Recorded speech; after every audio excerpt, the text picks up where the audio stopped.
2020 to comply by 3/12/2020. One section complied at $100 per day. $400 accrued, and the city is requesting full amount. The mic is off for Alicia. Good morning. Can you please raise your right hand?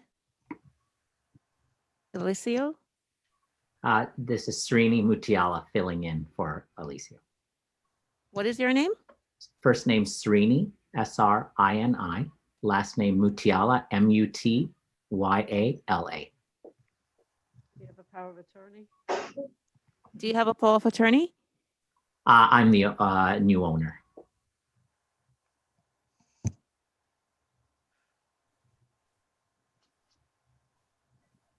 No, we don't.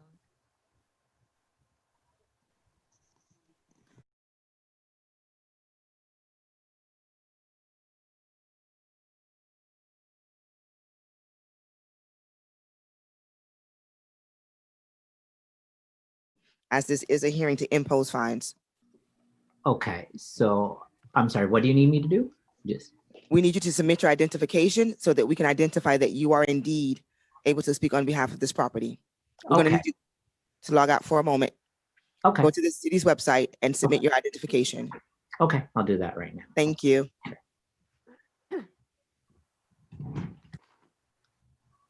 Page 10.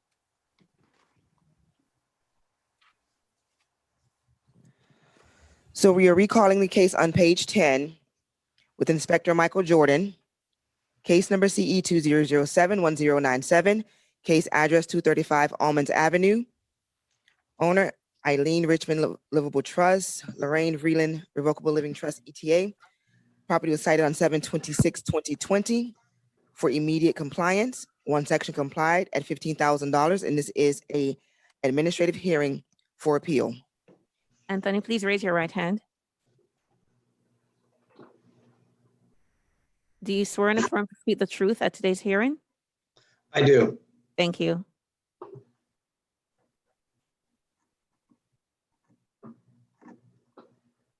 Good morning. Officer Michael Jordan for the City of Fort Lauderdale Department of Sustainable Development Code Compliance Division, presenting case number CE 2007-1097 for the property address at 235 Almond Avenue, Fort Lauderdale, 33308.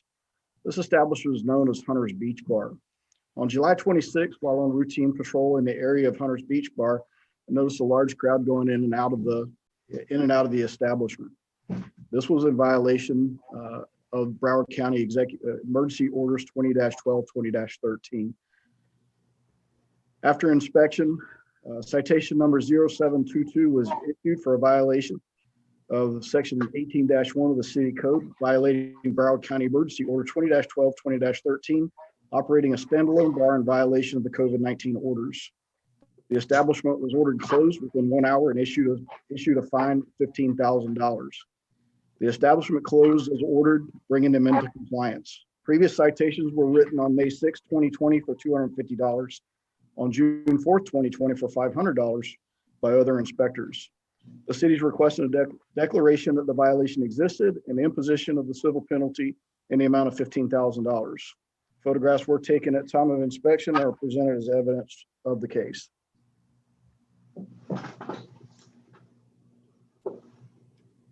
Mr. Chiarello, Yes, good morning. good morning. This is Magistrate Flynn. You want to respond to the inspector's request? I do. Your Honor, I'm sorry, Magistrate Flynn, regarding this warning violation, first of all, it calls for corrective action, close immediately, which is exactly what happened.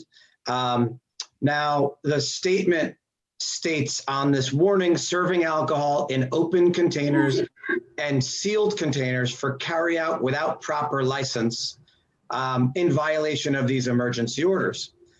It's a little bit unclear because first it's stating serving alcohol for carryout without a license, but it also suggests it's serving alcohol in open containers. And I'm not clear as to which is the violation. But Your Honor, Magistrate, I'm not sure that it matters.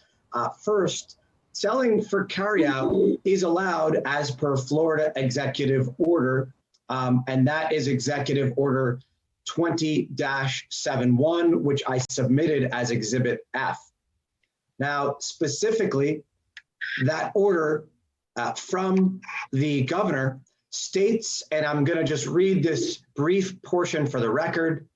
It states, I hereby order all vendors licensed to sell alcoholic beverages for consumption on the premise to suspend the sale of alcoholic beverages by the drink or in sealed containers for consumption on the premises. But it says, such vendors may continue to sell alcoholic beverages in sealed containers for consumption off premises. So that has been in effect since March by the governor.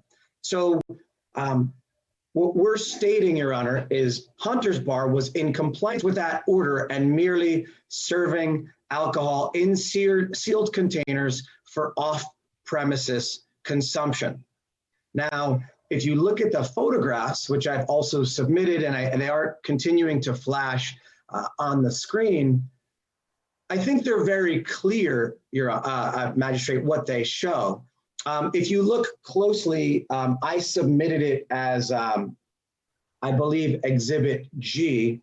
I don't know why they're flashing on the screen here.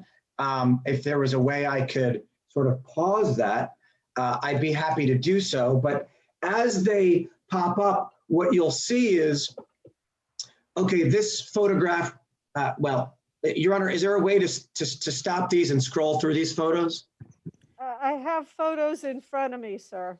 Okay, so are they on your screen? Are they labeled with my labels? So for example, if you look at bar empty,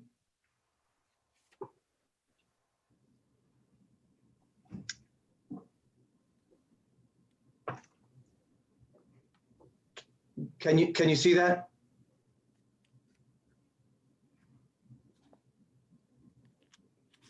You'll have to give me a moment. I've just been handed a stack of documents and I need to. No problem. If they're printed out, I can describe them for you.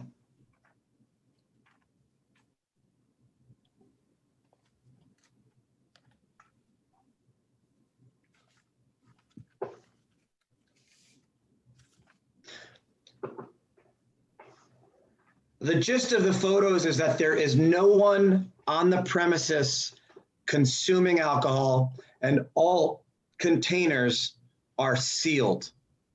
Okay, Now we're- what about those two people at the bar with the beers in front of them? So if I provided a close-up, and if you look at those beers, they're sealed. They have lids on them. Now, if you just take a cursory look, it might look like they're sitting there and drinking them, but in fact, the other photos show that's not the case. Now, like I said, if you look closely, you'll see that they have lids on them. And in fact, if you look at one of the photos from in front of the bar, you'll see those two girls are standing at the bar. They're not sitting. It looks like they're sitting there, but in fact, there's a photo from outside of the bar looking in, and it shows those same two girls. They're standing there. If you could, to the degree you can see any stools, they're actually turned upside down. And you can see there's an orderly in the front of the building. There's a one-in entrance and there's an exit, and it's blocked off by upside down bar stools and tape. And again, those girls sitting there, you can see in the photo, that one that's on the screen now, one in the pink shirt on the left and white shirt on the right, they're standing there just getting their order. Now, in fact, if you look back at the photo where they have beers, it matches up. Those are the same two girls. They're simply paying. That's why they have their masks on. You can see that. And then what they're doing is they would take their beers with the lids on and they would walk out in an orderly fashion as marked on the ground on the gray painted cement where there's a line in and a line out. Now, there's other photos of the inside of the bar that we've provided. One of them shows There's a menu. You can see those girls. There's a menu on the bar that's open for them. That's the only menu other than perhaps one outside. And that's where they order, and that's where they take their beverages and go. Furthermore, I uploaded 2 surveillance videos from the exact same time. One of them shows the bar to the right, which is where the bar is actually opens up to. And you can see it's empty. There's only one stool at the bar and it's turned upside down. You can see people's heads in the corner, but they're just waiting there. If that's even heads, that could be, I don't know what that is actually, but it shows that that bar is not open. There's another surveillance video, and that again shows people waiting, socially distanced outside of the bar, waiting to come in to get a beverage to go in a sealed container. So with regard to open containers, frankly, there just aren't any, although I have to submit, when I first saw that photo of the beers on the bar, I thought they were open too until I took a closer look. With regard to people consuming on premises, there's a photo with some chairs and a gentleman, and it looks like he's drinking an open container. That, I would ask you to take a look at the ground. The ground is green and unpainted and chipped. In the background, you can see the storefront that he's in front of. There's construction going on. That's not Hunter's Bar. In the photos that we've reviewed, you'll notice that Hunter's Bar had painted its ground in front of it gray, and you can tell it's new because it's not chipped and old. Those people next door, they're doing what they're doing, but that's not the premises of Hunter's Bar.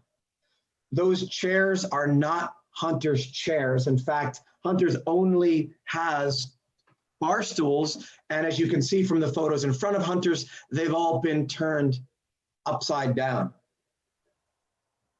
So you can see, I know it's on first glance not clear, but if you look a little more closely at the photos, you'll see sealed containers and you'll see no consumption on premises. Now, with regard to the containers, the Florida Department that regulates and interprets the laws for regulation, the Florida Department of Business and Professional Regulation, has stated specifically, and I've provided this in some evidence as well, and I'm quoting, "After consulting with the Secretary, the Governor, and ABT leadership, we are relaxing the sealed beverage requirement effective immediately. Licensees can sell cocktails, wine, and beer in cups, jugs, and other reasonable containers as long as the alcoholic beverage is consumed off the licensed property. We aren't going to tell the licensee how to seal the cup. The thought behind this is not to be an impediment to business at the time when most, if not all, are suffering economically." And I only bring that up, Your Honor, Magistrate, to point out that these cups are sealed, but there is no rigorous requirement of what that sealing is. You can see, however, there is a gentleman who appears to be opening a bottle cap outside, but he was not served an open bottle. He opened that bottle on his own off premises. So again, there is no evidence that they were serving open containers for on-premises consumption. And I think with the governor's order, there was no violation. I would add, Your Magistrate, one other thing, and that is that shortly thereafter, Hunter's was in communication with the city, with Fort Lauderdale Community Enhancement Supervisor Stephanie Bass. And in Exhibit H, I provide a copy of the emails that went back and forth. And what happened is Ms. Bass took a look, and Hunter's was closed for approximately a week. And on August 3rd, again, I provide you a copy of the transcript. She said, and I quote, "You are allowed to reopen immediately." No, they weren't told they had to change anything. All they were done, they were allowed to open immediately, and they were just reminded that containers needed to be sealed and no chairs were to be provided. But again, looking at these photos, none of that had been done. So Hunter's was provided a warning. They stayed closed. They discussed this with the authorities, and they were allowed to reopen immediately without any issues. So it's our belief that Hunter's, by virtue of staying closed during this difficult time for approximately a week and being allowed to reopen, should not be issued any fines. Okay, City Attorney, you want to weigh in on this? Your Honor, briefly, I guess, Ronald Montoya Hassan with the City Attorney's Office. Most of the arguments put forth by counsel are actually factual in nature. So I would suggest that we may want to hear more from the inspector and Supervisor Bass to their observations. I would just add parenthetically, I haven't seen the evidence submitted, but I would suggest to Your Honor that any evidence with regard to an interpretation by DBPR or the state isn't necessarily relevant. The issues herein are with regard, and is cited on the citation, the Broward County orders. At the time of the citation, alcohol could be served by bars. They had to be served in sealed cups. They could not be consumed on the premises. The photographs show chairs and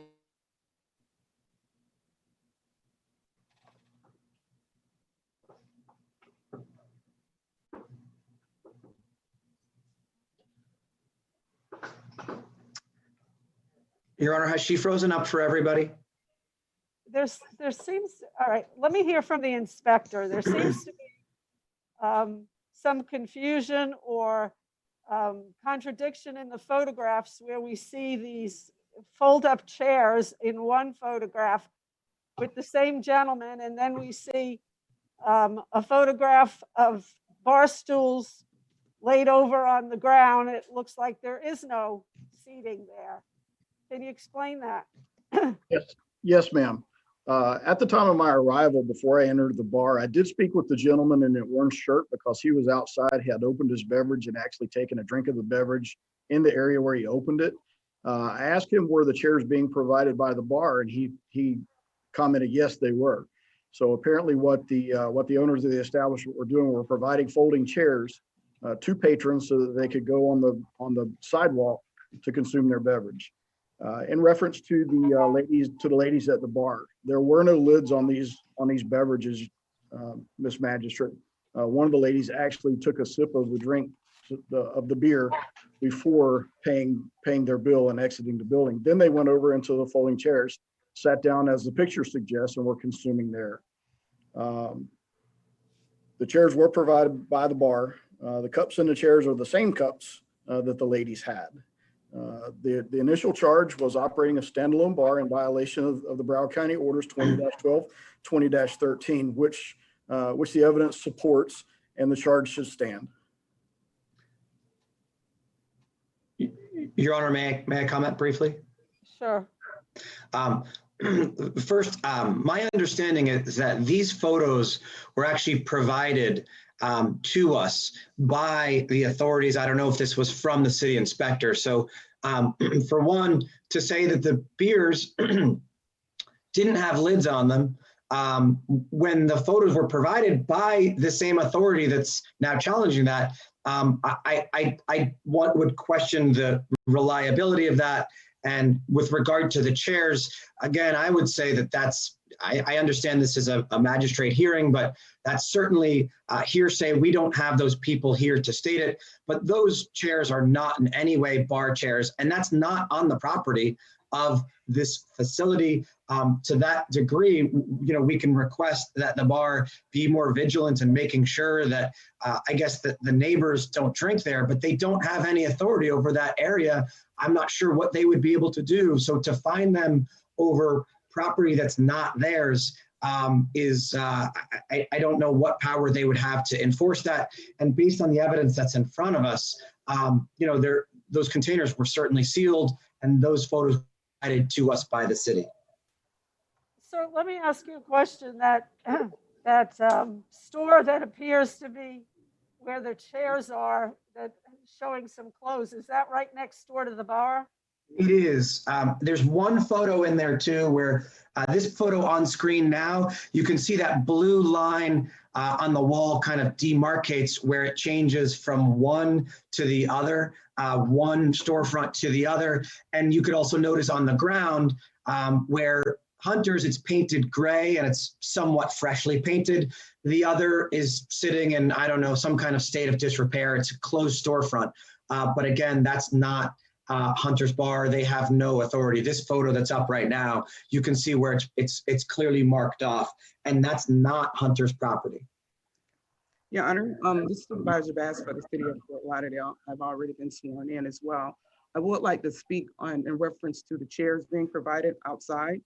I myself personally called the adjoining property owner and asked him please not to allow patrons to sit outside to consume on property. The adjoining property owner spoke to me and revealed to me that that it was not his chairs, that it was the chairs from Hunter's Bar, that they were the ones providing the chairs there.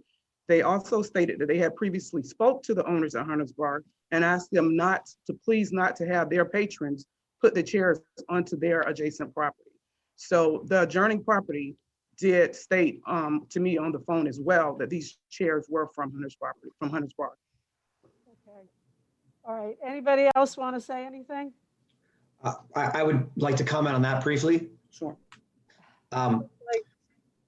Again, we do have a hearsay issue where I would say if this is a rather large fine and if the basis was going to be based on something somebody else was going to say, I think they should have been here. Additionally, I would say that when Ms. Bass allowed Hunters to reopen, there was never any conversation about that. None of this was ever provided to Hunters. And frankly, if that was an issue, certainly it's something Hunters could have tried to do its best to take up, or at least provide additional evidence to that regard. Because I've spoken with Hunters and they have been clear with me that those chairs are not Hunter's chairs. So we do have a bit of a contradiction here. And it is the city's and the county's burden to prove this. And based on the photos they've provided, I don't think they have. Lastly, if there is going to be a fine considering that's going to be levied, we would consider reducing it significantly. Okay. I would just also like to rebuttal that as well. When I did speak to the owners of Hunter's Bar in reference to reopening, the reopening question was, could they sell in sealed containers to go? I confirmed with them that it had to be in sealed containers and it could not be consumed on premise. I did also make a note at that time that one of the major complaints that we received was because they were consuming on premise and that could not continue. However, they had already exceeded the shutdown time that they were supposed to be shut down. So I did tell them that they could reopen as long as they were adhering to the executive orders stating that they had to sell them in concealed containers to go and not to be consumed on premise. And one last thing, if I may. This hearing is regarding a civil warning notice regarding selling open containers and consumption on premises. And even taking into consideration the hearsay that's been provided, there's still not one bit of evidence that they were being sold in open containers or consumption on the premises. And again, these photos were provided directly by the inspector. And so if the inspector was witnessing this and taking photos, you'd think they'd be able to provide a photo showing the violations. Your Honor, if I could. I'm sorry. Your Honor, if I could. Yes. Thank you, and my apologies to everyone. Obviously my computer froze, and when I get kicked out, I have to totally reboot.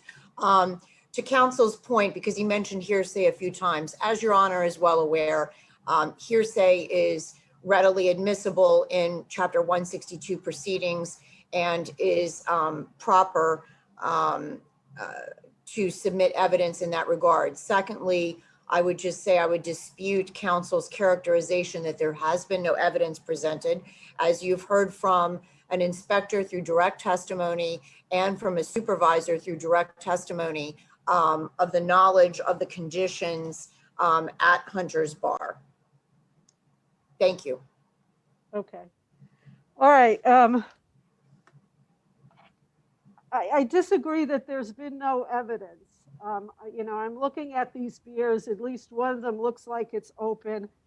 I'm looking at these chairs and it looks like there's a bottle of beer in the cup holder.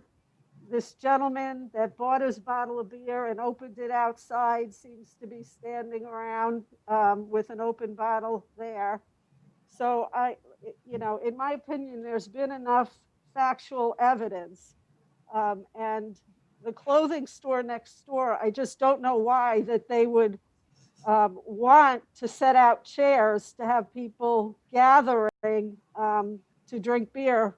Doesn't make any sense to me. And as the city attorney pointed out, this is quasi-judicial hearing, and I think there is sufficient evidence. However, I'm going to show some leniency under these circumstances, and I'm going to reduce the fine to $7,500. Thank you, your honor. Thank you, Your Honor.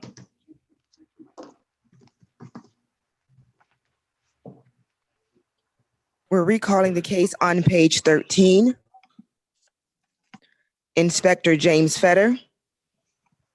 Case number CE 19070099. Case address 3696 Southwest 15th Court. Owner Yolanda Ann Marie Brown. The case was first heard on 9/19/19 to comply by 10/24/19. 2019. Suspended 2/6/2020 to 4/12/2020. Two sections complied at $50 per day. $9,250 accrued, and the city is requesting $1,850. Yolanda, please raise your right hand. Yolanda. Thank you. Do you solemnly swear and affirm to speak the truth at today's hearing? Yes, ma'am. Thank you. Okay.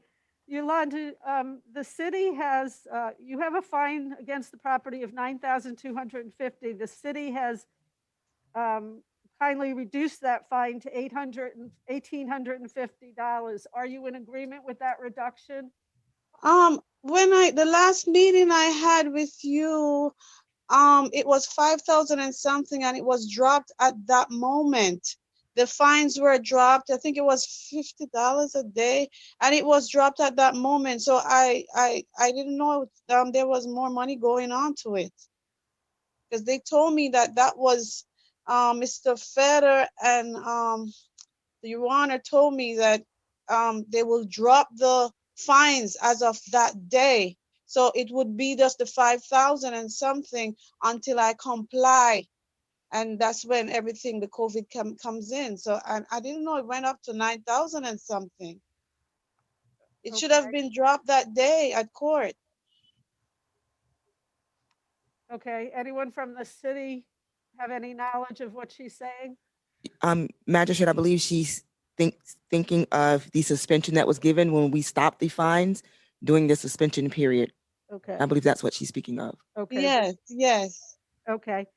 So you came before me or Magistrate Purdy, and we suspended the fines during February 6th to April 2nd. But it looks like the property wasn't complied till sometime after that. 4/3. James Fetter for the city. It was complied on 4/3. So she It was. was complied on 4/3. Yes, Okay, the day after the suspension, the first day of the oh, suspension. wait, no. It was complied on 5/20, sorry. I'm sorry.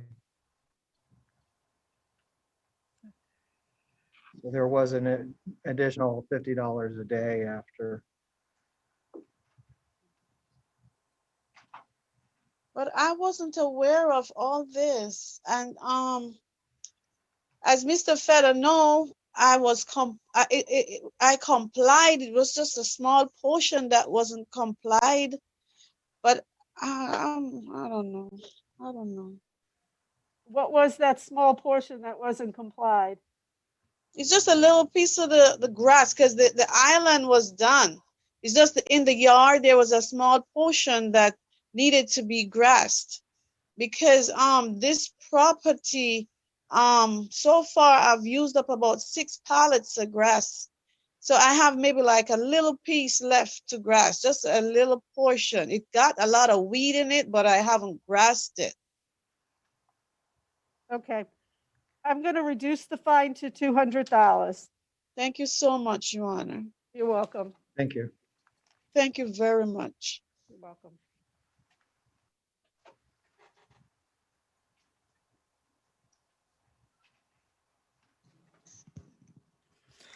Our next case is on page, we're recalling the case on page 12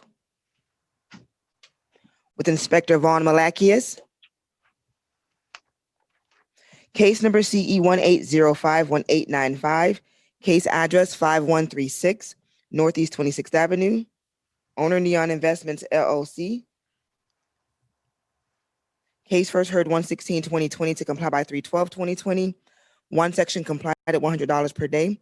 $400 accrued and the city is requesting full amount.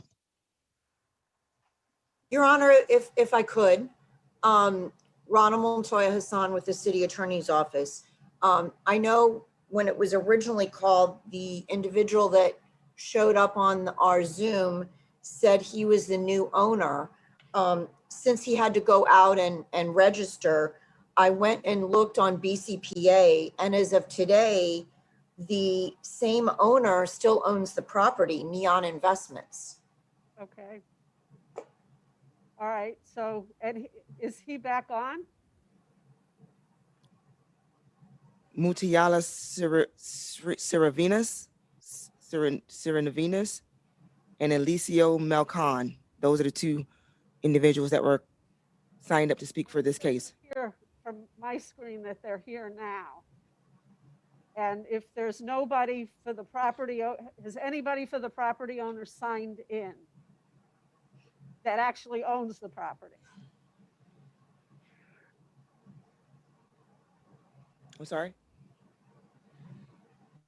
Mutiala, Mutyala, Srinivas. Does that name appear on the property records, City Attorney?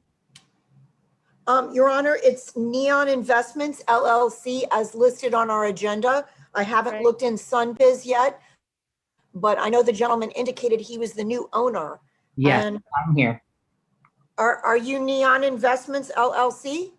Yes, Oh, okay. sorry. I was just trying to get, okay. Okay, perfect. Okay. All right. Well, you're not new, but okay. Did you need me to speak? Or- Yes, I'd like to know how you're involved with Neon Investments, what position you hold. We have no, I haven't seen a power of attorney or your name come up yet. So how you are connected with Neon Investments. Sure, I'm the manager or managing member for Neon Investments. I kind of sent in the Sunbiz registration that lists me as the manager for it. Okay. yeah. What knowledge do you have of the time in which this property was out of compliance? So Neon Investments lent the money as a mortgage to the prior owner who defaulted and left the property for like a year. We were able to finally foreclose on the property towards the end of February of 2020. So that's when we took over and we started fixing all the issues during March. Obviously, some things were slowed down because of the COVID situation was just kind of coming. And so some contractors, cleaners take a little longer. So that's Okay. where we went over by a little One bit. second, was he sworn in? No. Okay. Can you please raise your right hand? You need to raise your right hand. Do you swear to speak the truth at today's hearing? Yes, I do. Thank you. Okay, as I understand it, you're a managing member of the company. And so far you haven't told me anything as to why it was out of compliance for these 4 days, except that, I don't know, do you It- have specific knowledge? Well, the 4 day period, it was out of compliance. yes. What happened again is we didn't get possession or foreclosed until end of February. So as soon as we got foreclosure, we started addressing the issues. But the home had been abandoned for like over a year and a half. So there was a lot of things we were just getting cleaned up. Some things slowed down because the COVID situation started emerging at that time. And so it took us a little longer, but as soon as we took possession of the property end of February, we started working on clearing up all the issues. All right, I will reduce the fine to $200.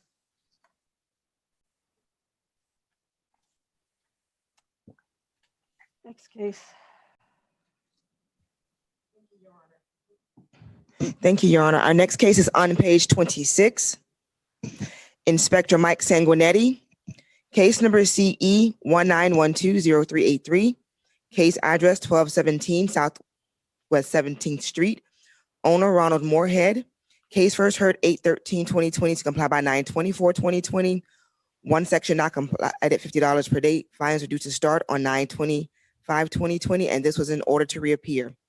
Our respondents, Ronald Moorhead owner, John Brown, and Sheila Pond as interested neighbors. Good morning. Can you hear me? I can, Okay, you should be able to see me as well. yes. Okay, my name is John Brown. I'm the next door neighbor. Can you hold File on, this- please, Okay, Mr. Brown? Mr. Brown, I'd like to hear from the inspector first. I'm sorry, let me turn the volume up. Say that again? I'd like to hear from the inspector first. Yes, ma'am. I hear you fine, and you'll get your turn. Yes, ma'am. Good morning, Your Honor. And Inspector Michael Sanguinetti, City of Fort Lauderdale, presenting case and address is read. This case was first heard on August 13, 2020, and Special Magistrate ruled for the city. The violation cited was for 47-34.4.B.1, overnight parking of boat and trailer that exceeds 21 feet in length and which is being stored in the driveway of property. As of Monday, 21st, 2020, the violation remains. Property owner was ordered to reappear this morning. Mr. Brown, can you please raise your right hand? Mr. Brown, raise your right hand. Do you swear and affirm to speak the truth at today's hearing? I do. Thank you. Okay, this trailer's still there, Mr. Brown? Yes, ma'am. It's still there. The trailer and the boat. May I say something else? Go ahead. I'm asking that this court make it clear that both a 30-foot boat and a 30-foot trailer, 32-foot trailer, has been there since 2015. Be removed from Mr. Ron Moorhead's driveway permanently and in perpetuity, and that this order go into effect tomorrow, Thursday, the 24th of September, which is 42 days after your first ruling on the 24th, I'm sorry, of August the 13th. All right, I have previously ruled on this, and it looks like the homeowner did not comply with my previous ruling or hasn't yet. So if his, There. Excuse me, Your okay, Excuse me, Your Honor. Is the respondent here? Because he was supposed to speak. Yeah, I'm here. I'm But he was here. supposed to speak first, I believe. Mr. Moorhead, Hello? can you please raise your right hand, please? Okay. Do you solemnly swear and affirm to speak the truth at today's hearing? Yes, I do. Thank you, sir. okay. Mr. Moorhead, I made a ruling in this case last time, and the boat and the trailer are supposed to be removed or fines start on 9/25. It looks like it's still there. Do you plan to remove it between now and 9/25? Well, your magistrate, I'm in the process of installing a seawall or ready to install a seawall on a boat lift. And I believe we discussed that last meeting. And once I get all that done, the boat's going to be in the back on the boat lift. Last meeting, when we were in front of you, the city recommended that I get a 120-day extension so I can get all this project done and everything. And because John Brown talked to you and told you that I was polluting his home with my boat running, which is all untrue. I haven't run my boat in 6 months. He called the city and said that I was polluting his house. And when Mike came out, I asked him what he was talking about, because I haven't run my boat. And at that time you were concerned because he lied to you and told you that I was polluting his house, and you changed the ruling from 120 days to 42 days. Now I have all my permits, I have my contractor, I have everything in line to do this job. However, my contractor's having an issue because his barge got struck by lightning and it sank. So as soon as I can get him over here and as soon as I can get the project done, I'm going to be moving my boat. The other thing I want to say is John Brown keeps telling you that my boat's been there since 2005. I didn't buy my home until September of 2013. So I don't know where he's coming up with 2005 when I didn't even live here at that time. All the time I've been here, that boat has been on my property. I have had 4 surgeries on my knee, 3 total knee replacements, and it has slowed me way down where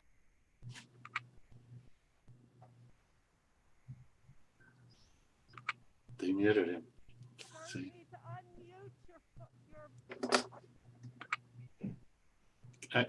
We can't hear anything. Okay. Can you hear me now? Hello? Hello? Yes, from this end, we can hear you. You can hear me, Mike? Yes, I can. Okay, so anyway, John Brown comes up with all these things to, I don't know. I don't even understand, because my boat's never been an issue with Sheila all the time she's lived there. It's never been an issue with any of the neighbors. It's never been an issue with the city. It's never been an issue with anybody but John Brown. And for some reason, the city is accommodating John Brown and just slaughtering me. I don't know. I haven't done anything wrong. I'm trying to get my seawall done. He actually was harassing the workers when they were here to do the seawall. He's called my engineer and harassed him. He's called my contractor and harassed him. He's doing everything to stop the project that I'm trying to do to move my boat. And then he calls the city and complains that my boat's in my driveway.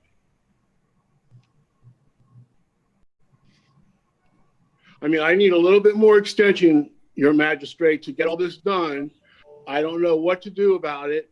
I've got my permits. I've got my contractor. He's having an issue with his barge sinking, if you can believe it or not. And I don't know what else. I don't know what else I can do.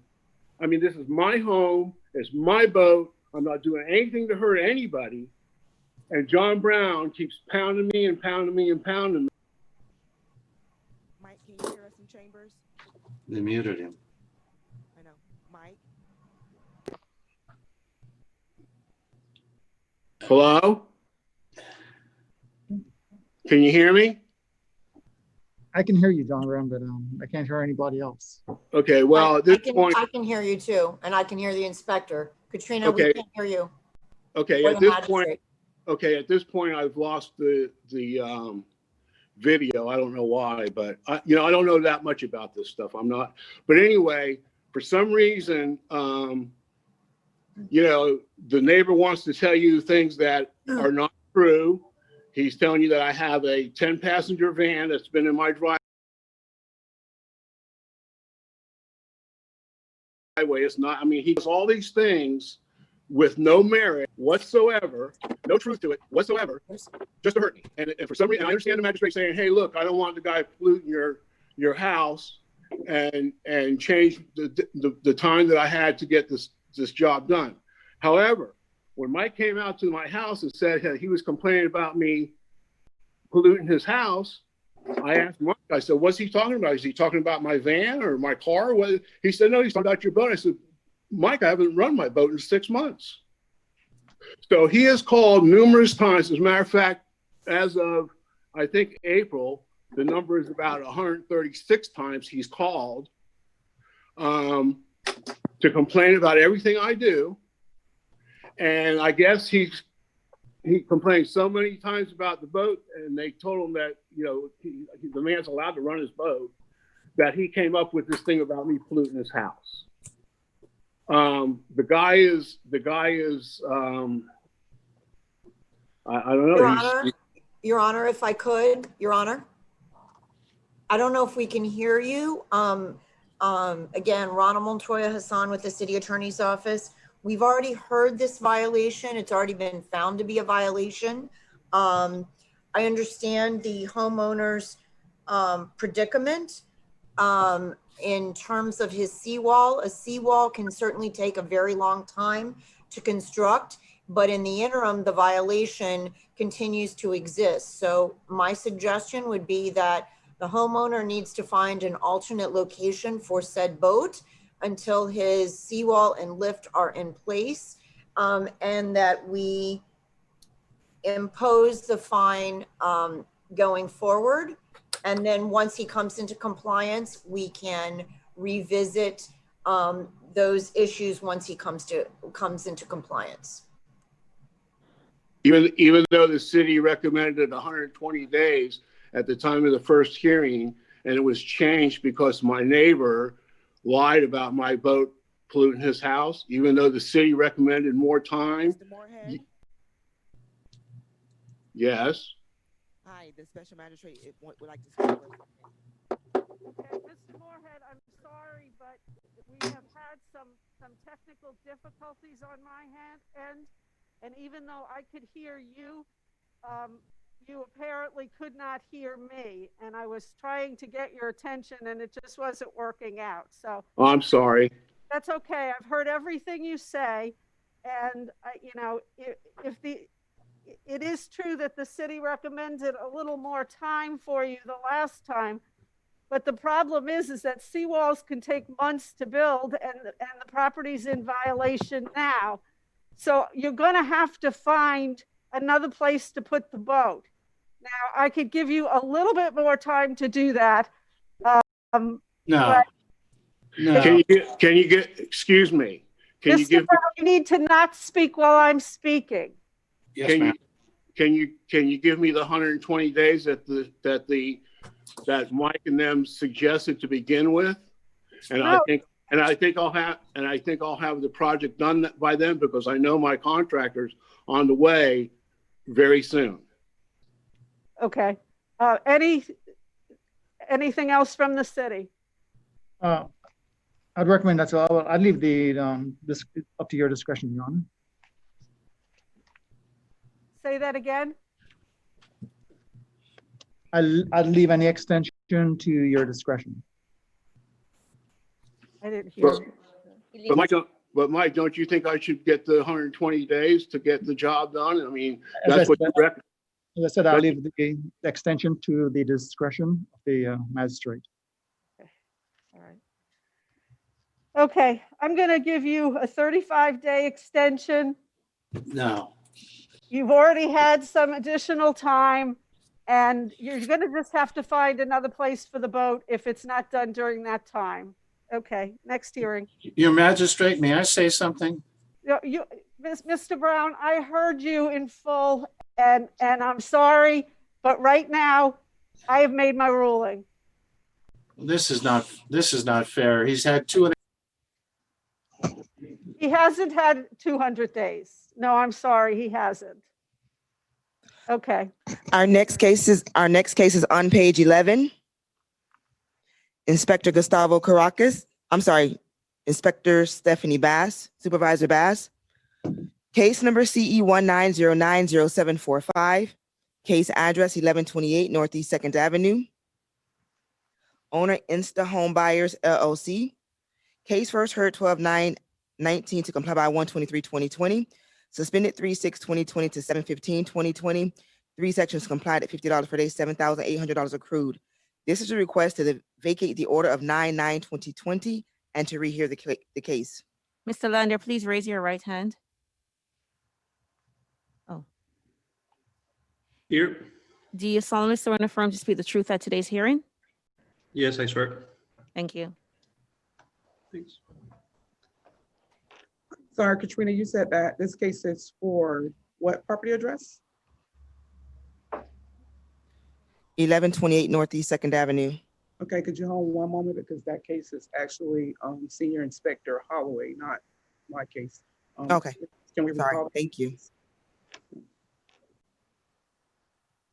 You want me to recall it or she's coming? Yes, could you recall it, please, to give her time to get into the hearing? Will do. I'll call it right after the next case. Mr. Lander, you're gonna have to hold on a few more minutes. That's okay. All right. So our next case on page 11 is for Inspector Gustavo Caracas. Case number CE 190800870.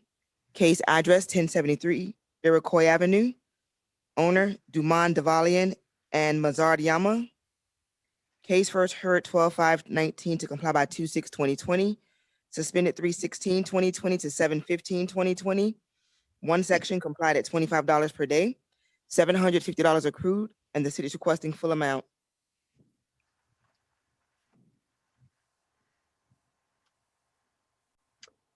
We have a respondent. Good morning, Your Honor.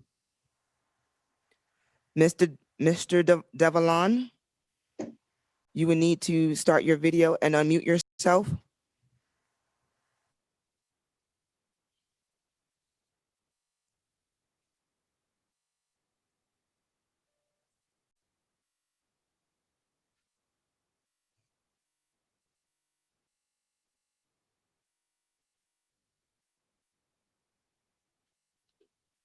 Can you unmute yourself, sir, please?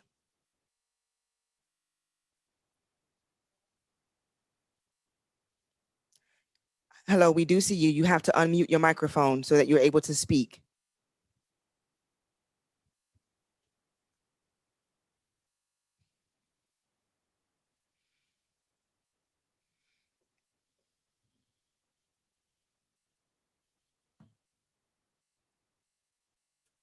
Mr. Dumont, to unmute, you have to, down at the bottom left side of your screen, you see your microphone button. If you just press unmute, then you will unmute your microphone. Mr. Dumont, you're still muted, sir. We need you to unmute your microphone.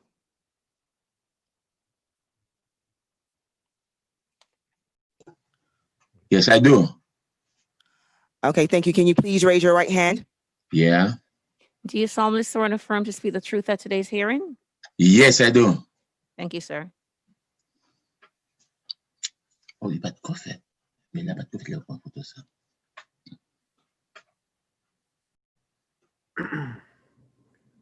Good morning, Your Honor. Morning. Inspector Caracas, 120 on behalf of the city. Case number Charlie Echo 190800870, located at 1073 Iroquois Avenue. This case first came before Special Master on December 5th of 2019, where the evidence was presented and the magistrate found for the city. These violations were first cited on August 13th of 2019, and a total of 10 inspections were made on the property itself. There were, during these, I believe there was conversation or action with the property owner how to come about with the violations. I'm happy to say that we do have compliance at this time. And again, the city is asking for the full amount of $750. Okay. Mr. Devalon? Yes. Yes, I know you did a lot of work on your property and we appreciate that. Thank you. The landscape, however, was out of compliance for 30 days. and it accrued a fine of $750. And that's what you hear on today about that fine. Yeah, but I do everything because I need a lot of money to do all work I done in my house. I did the landscape. I asked for a prolonged extension. I think I do everything at the extension day. I have 16 to done in my house. Now I done everything. At the same time, I done that works. I have to pay everything, mortgage, food, all bill. That's I need money. That's when now I did everything in my house, and I think I do everything on time. Okay, anything else from the city about the timeliness?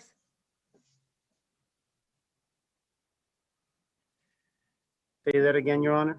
Anything else from the city about the timeliness? He's saying he did everything on time. He did ask for time, ma'am. We gave him plenty of time.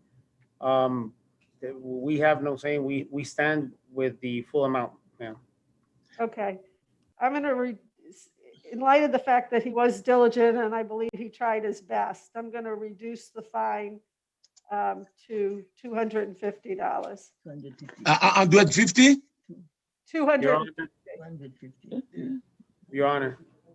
Okay. Yes. Okay, Your thank you, Your Honor.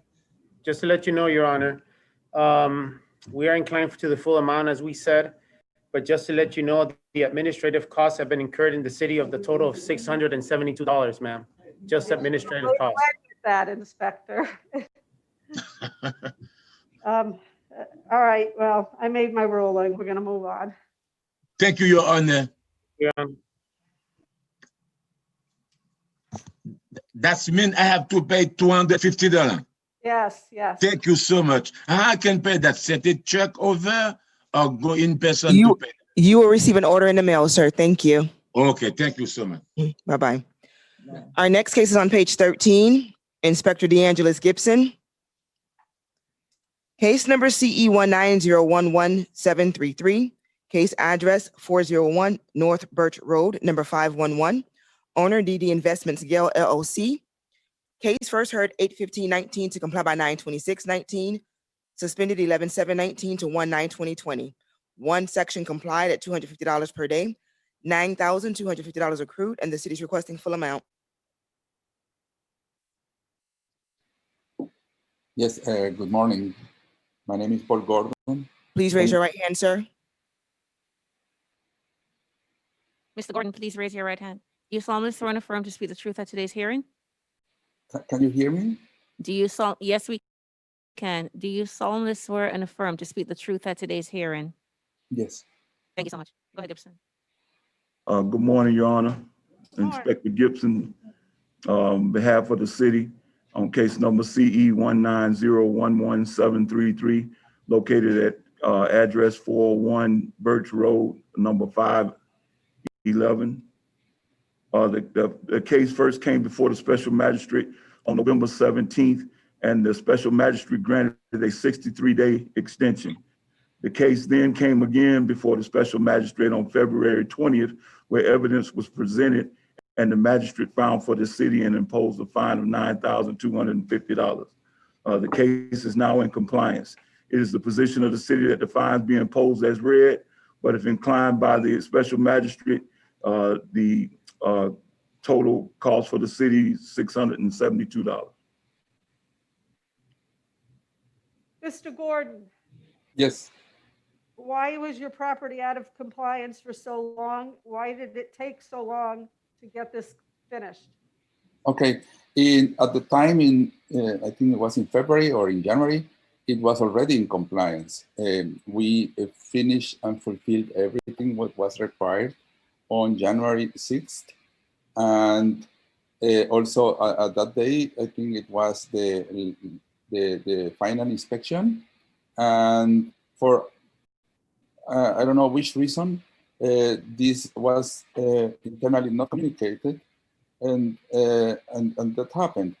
Previous to that, Mr. Gordon, yes. they don't dispute that the property came into compliance on January 6th. but this was first heard on August 15th, 2019, to be complied by September 26th of 2019. We gave you a suspension of the fines between November 2019 and January, and it looks like you complied during that suspension period, but that doesn't excuse the time it was out of compliance. Do you understand? Yes, first of all, I couldn't offer this property because I was trying to get all the documentation and all the licenses before that. It was impossible because I had to go to surgery last year in February and again in March. And it was a really large surgery, and I had rehabilitation in June and July. I couldn't take a flight. It was in Berlin. Also, the notary services from the US Embassy, I live in Berlin, Germany, and the notary services were closed because of a construction in the embassy. And they made appointments about 8 weeks in advance, which was not possible to do that. I also, it was not terrible the whole year. I have a special needs kid that he got hit from 2 teachers and 1 helper at the school. I hired also a private teacher. We realized in August that he was hitting him also. We got it into the cameras in where we live. And it has been, or it is still really very annoyed, very, very bad. I spoke several times to the personnel in the city of Fort Lauderdale and explained them everything and wrote that. In August and September, I spoke to the inspector, John Suarez, and told him that it was impossible for me to react. The apartment was, he said I had to send an affidavit that this is not being rented, and also not an advert. What was not the case, but I couldn't do that because the notary services were not, I had now no access to them.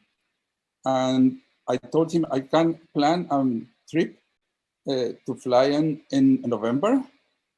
And for that reason, I received for him a notification of a date in November to come to a hearing. What I did, I could take a flight and get something like half done in Germany for my boy. And went there for 1 week to finally do all things in person, which was also possible. And again in December and again in January for the inspection. And it was not possible before that. Okay, so were you renting the property during the time it was out of compliance? No. I started to offer it after the inspection, and I had some renters. And in January and February, in March, we stopped everything because of this COVID. Since then, nothing happened. Now I gave it to a realtor Yeah, but that doesn't explain it. the time it was. We had no incomes since then. No incomes. We only have to pay the mortgage and also the cost for every month. And but the reason I couldn't do all the paperwork was because of my surgery on my son. That's the only reason. And okay. From January till, or the whole entire year, the webpage from City of Fort Lauderdale.org was not allowed to be seen in Germany. In this year, we are getting part of the webpage to see it from here.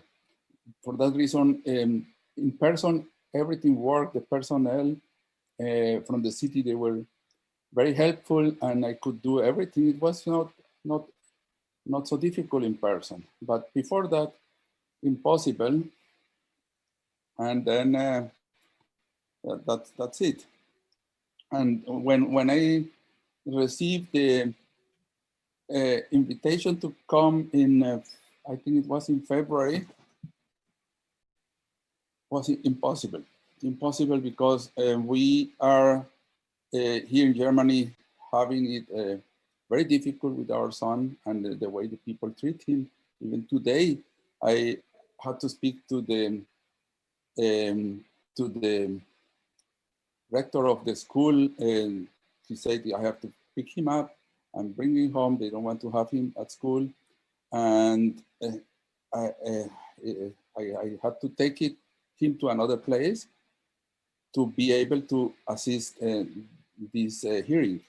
And, but the fine that was imposed, this will hit us extremely. It is incredible because I couldn't react. I couldn't do anything. I thought the hearing from September was transferred to November. And that's what I did. I went into November, I spoke at the hearing that I saw the day before, that it was very probably that I could fulfill all documentation until the beginning of January, and that happened also. The apartment is still there, is not being is not advertisement, is only the realtor is doing that. I haven't seen it, and this lady has been showing this apartment with no success. For at least we are renting it now for a couple of months because of its COVID-19 difference. Is there anything else from the city? From me? From the city. From the city. Okay, not it's from the inspector. Deangelis, your microphone is muted.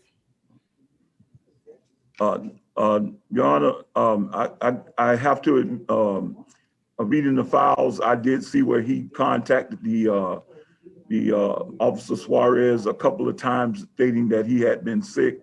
But besides that, I know that the fine had been imposed. He was not found to be renting, but he did have a listing, and the listing was where he was advertising the property for day-to-day rentals. So he was in violation up until the date that he was able to close out his listing. Okay, I'm gonna reduce the fine to $2,200. To how much? $2,200. This is 2,200? Yes, from 9,250. Oh, but it's still really a lot. We are not getting that money the whole year.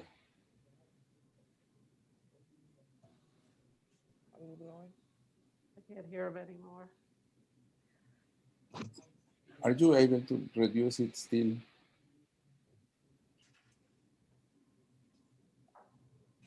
I can no longer hear him. It looks, but I've already ruled, so. Thank you, sir. You'll get an order in the mail. This hits on too much. It's really a big hit. Our next case is on page 14. Inspector Deangelis Gibson. Case number CE 190611104. Case address 1016 Northwest 10 Terrace. Owner Alejandro Paez. Case first heard 11/7/19 to comply by 12/12/19. Suspended 2/6/2020 to 2/16/2020. 4 sections complied at $50 per day. $12,400 accrued, and the city is requesting full amount.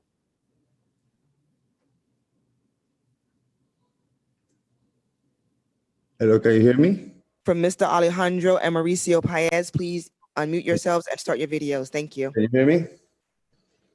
Can you please both raise your right hand?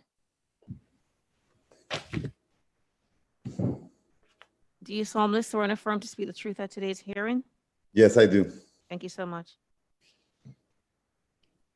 Good morning again. Inspector Deangelis, Gibson, City of Fort Lauderdale Code Compliance, case number CE 190611104, located at 1016 Northwest 10th Terrace. This case first came before the special magistrate on November the 7th, 2019, where evidence was presented and the magistrate found for the city. A total of 13 inspections were made on the property. Contact was made with the property manager, and the case is now in compliance, but the case was out of compliance for quite some time. The cost for the city is $681. Okay, may I speak? Mr. Paez, why was the property out of compliance for so long? Yes, the main reason it was out of compliance is because we had a tenant that we had a lot of issues with them. You know, we had to evict them at the end, and they basically were destroying the house. You know, they even were doing subleasing that we didn't even know. When did you evict them? We evicted them around November 20 something. And then, you know, we got a second hearing on February 6th. And then on February 24th, 2020, we did compliance. Oh, the inspector showed compliance. So, I mean, But the tenant was out of the apartment in November? yes. Okay, so what took you so long? Well, we had to do it was like several repairs that needed to be done. We needed to get the money to do it, you know, because we lost a couple of months, you know, from the last tenant, and we had to pay eviction costs, you know, so that was basically the main delay, you know, getting all the contractors and everyone together and the money together to do the job. Once we got called again by the city on February 6th, you know, we knew we had to rush everything, you know, and we complied immediately.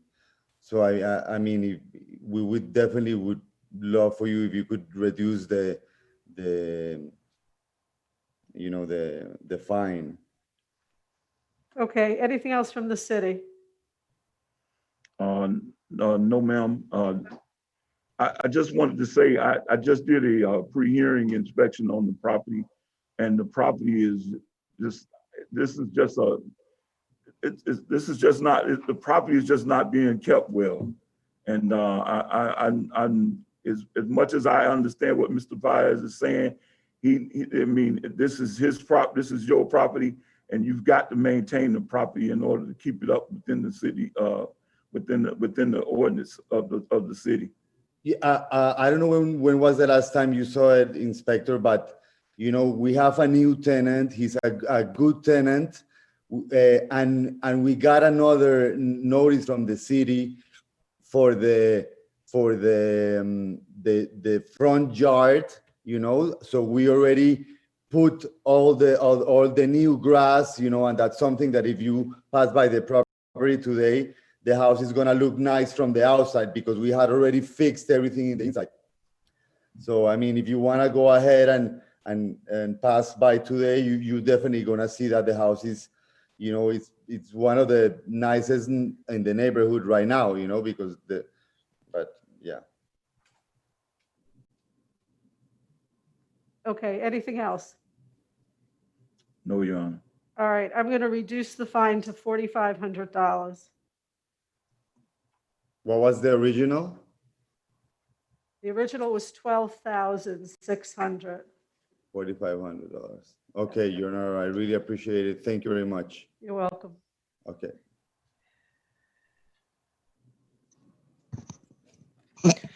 Our next case is on page 2. Inspectable Snyder. Case number CE 19100601. Case address 2425 East Las Olas Boulevard. Owner Beverly Oates. Property posted 9/10/2020. Posted at City Hall 9/11/2020.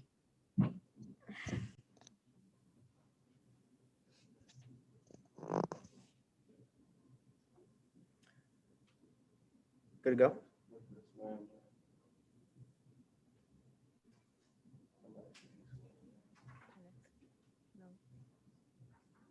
Is Ms. Oates here? I'm Mr. Trent. I'm his representative. Can you please raise your right hand, sir? Mr. Trent, do you solemnly swear and affirm to speak the truth at today's hearing? Yes. Thank you. Okay, may I begin? Yes. Sorry, Code Officer Will Snyder, Fort Lauderdale Community Enhancement, presenting case CE-1910601 for the property located at 2425 East Los Olas Boulevard. Property was first inspected on October 29, 2019 by Senior Code Officer Manuel Garcia and given 30 days to correct for the following violation. 8-91C. This is an RS8 zone property. There is a mooring structure in disrepair at the rear of the property. And this condition is found to be unsafe and in an unsatisfactory condition. City is requesting 63 days to correct the violation or a fine of $50 per day for each day thereafter.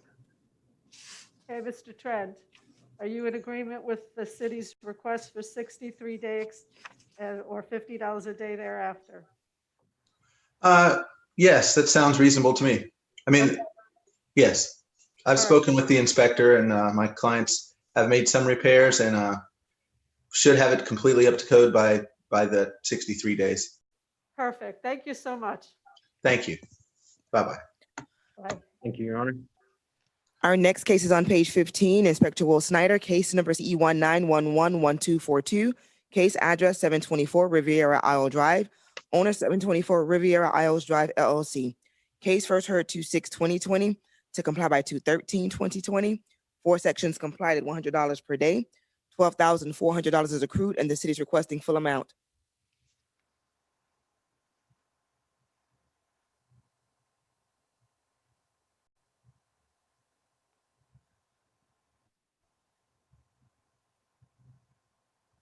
We have a respondent. Andrew Mann here. Okay, I can hear you, but I can't see you. Yeah, I'm trying to wonder why you can't. I have a video here. I start my video. Here we go. It just came up. Can you see me now? Yes, now I can see you. I'm sorry, Mr. Mann, please hold for 1 second, please. Mr. Turner, are you in the room? Yes. The owner is also present. 1 minute, please.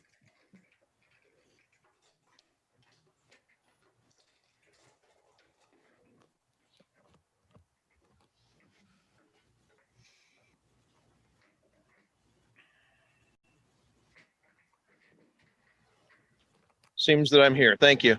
Okay, there you go. Can you please both raise your right hand? Where did Andrew go?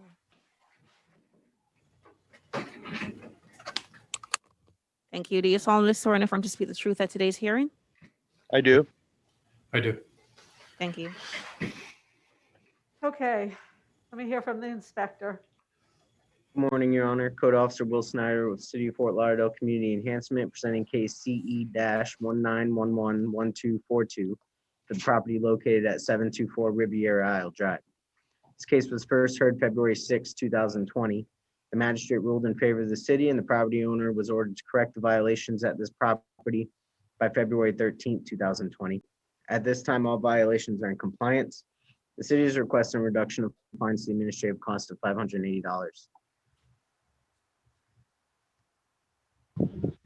Okay. Can I hear from the property owner? Are you in agreement with the city's reduction of fines to administrative costs of $580? Mr. Turner, do you think you should respond? I believe so, ma'am. Okay. Gratefully, yes. Thank you very much. If that's what you so rule, I very much appreciate it. Okay. Mr. Mann, Yes. what is the purpose of your presence here today? Well, I'm an attorney. My client purchased a property from Mr. Turner Okay, Prior to closing, we got searches from the City of Fort Lauderdale, which did not show this violation. There were some other violations which it did show, which were resolved. This one had been resolved prior to closing. Unfortunately, there was nothing in the records that we received from the city indicating any amount was owed or there are any fines pending. So my client now owns the property. Mr. Turner no longer owns the property. So I just want to confirm that we appreciate your reduction of the penalty. I just want to confirm that Mr. Turner is going to pay this. Yes, Mr. Andrew, Turner, definitely. you pay the fine of $580? Yes, ma'am, I will. Okay, it's so ordered. Thank you. Thank you. Thank you, everyone. Our next case is on page 15. I'm sorry, next case is on page 10.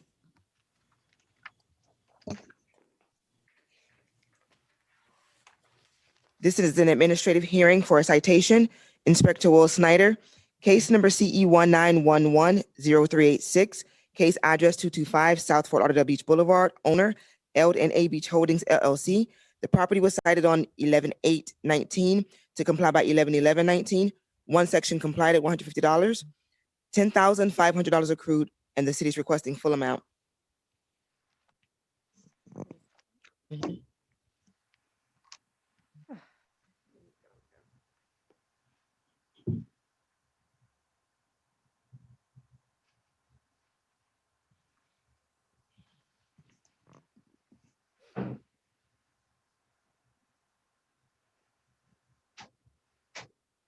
Good morning, Courtney. Can you hear us?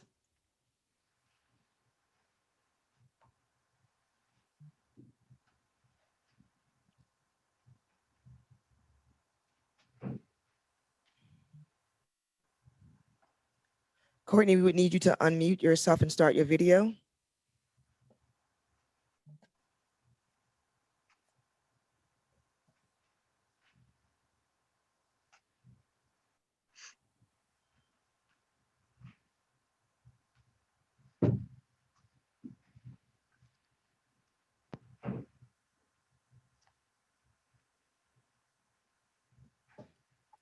Okay, we're going to recall this case. Okay. Our next case is on page 16. I'm sorry. The next case. Our next case is on page 16. Case number CE 19020417, case address 701 Northwest 21st Terrace, owner MMD Property Investments LLC. Case first heard 4/18/19 to comply by 4/28/19 and 5/23/19. 6 sections complied at $50 per day. $41,300 is accrued, and the city is requesting full amount.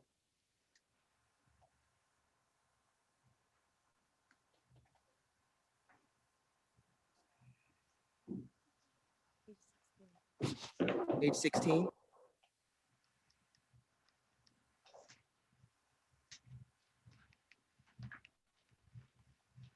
Mr. Nahum, David. That's him.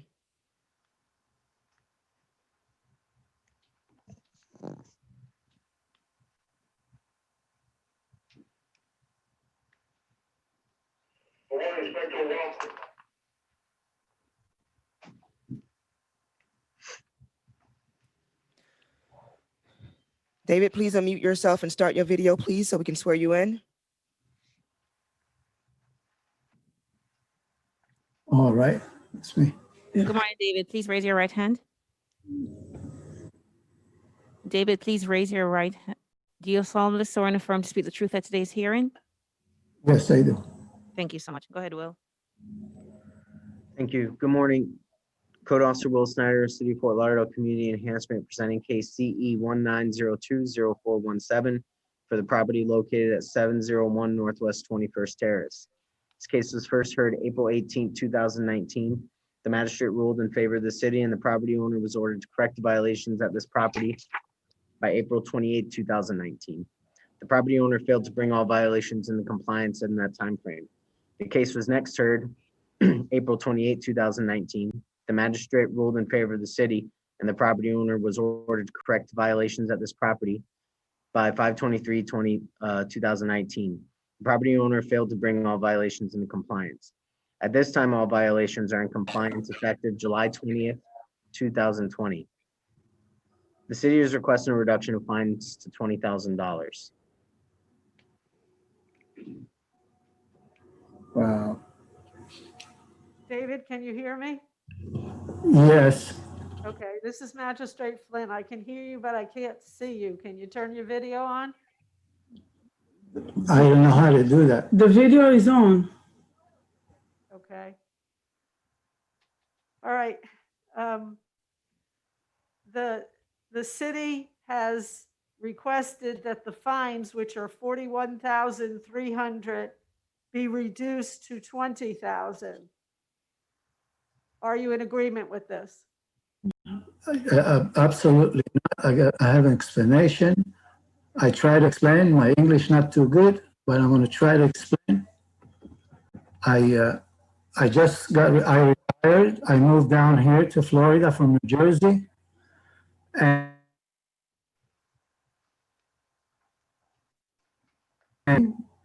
now I understand it's a bad area property next to a junkyard. They're dumping garbage every day there. I hired a contractor to remodel the property, and he just took my money and it disappeared, and I'm over budget with it, and I'm kind of really scary. It's still under construction. And then I had a call. My mom was sick, and I left for a month, and she died. And I came back, and the contractor is gone, and that was a shock to me. And then I hired Limor as assistant, because she's more or less familiar with this kind of stuff, and we complied with everything. And let me tell you something, every day I go there, there's garbage there, and I clean it. There's a bad area there. I wish I knew that. And I just don't have this kind of money, honestly. If I may say also, the vendor that GC, the contractor was supervisor, was like collect his money to pay for the vendors, but obviously he didn't pay. So now David is the one that they chasing him to pay for, for the job that they don't really do much, but they still want the money, and the guy didn't pay them, and now they chase David. Yeah. Now they're after me. The contractor was a crook. I want to be able to finish this project.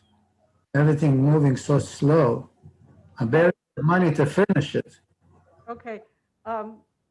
Who was the lady that was speaking? Can you identify yourself? You have not been sworn in. I'm sorry, my name is Limor Sapir. I'm helping David with all this project, and I'm communicating with Will. Okay. Unfortunately, I can't see either one in order to properly swear you in. I don't know. I mean, it's still scrolling, and I see a David face. I don't know. How can I fix it? Okay. There's normally a button where you can unmute. Yeah, I know that, but now it's show like the circle when the computer is still working. That Okay. can't do anything. All right. Okay. I understand that you're in a complicated situation with the next door property, but that doesn't excuse the fact that the building walls weren't maintained. That really didn't have anything to do with that. I'm sorry, I wasn't aware of that because he was telling me everything under control and is everything okay? When I was away on the phone, he was telling me everything okay. It's just a shock to me. I'm just in a bad situation with this. Okay. Unfortunately, people from out of state own properties here, and they're not always on scene, but That's my first adventure. I never did this before. I wanted to subsidize my Social Security. Okay. I did that. I went to, I don't have very naive. I don't have no experience. Okay. All right. any fine that you're gonna impose on me, probably I have to wait till I finish this build property and try to rent it out. It's a very bad area. I'm just so sorry about it. Okay, I'm going to reduce the fine to $7,500. I won't be able to pay it right away. You'll get a notice in the mail. Excuse me?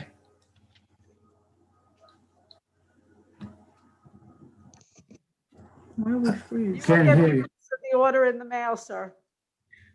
You're gonna get the order in the mail.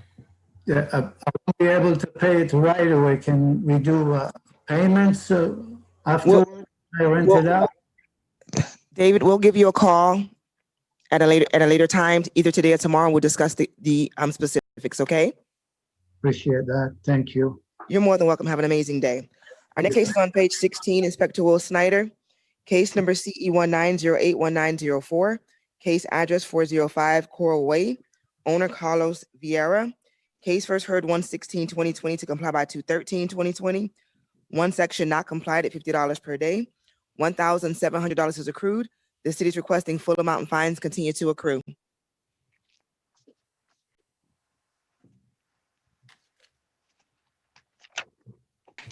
Hello? Arturo, please. Arthur, please raise your right Yes, hand. ma'am. Please, There you please go. raise your right hand. Do you solemnly swear and affirm to speak the truth at today's hearing? Yes, ma'am. Thank you so much. Good morning, Your Honor. Code Officer Will Snyder, City of Fort Lauderdale Code and Community Enhancement, presenting case CE 19081904 for the property located at 405 Coral Way. This case was first heard on January 16, 2020. Special magistrate ruled in favor of the city, and the property owner was ordered to correct violations at this property by February 13, 2020. The property owner failed to bring all violations into compliance, and at this time, one violation section remains for exterior building maintenance. City is requesting a full imposition of fines.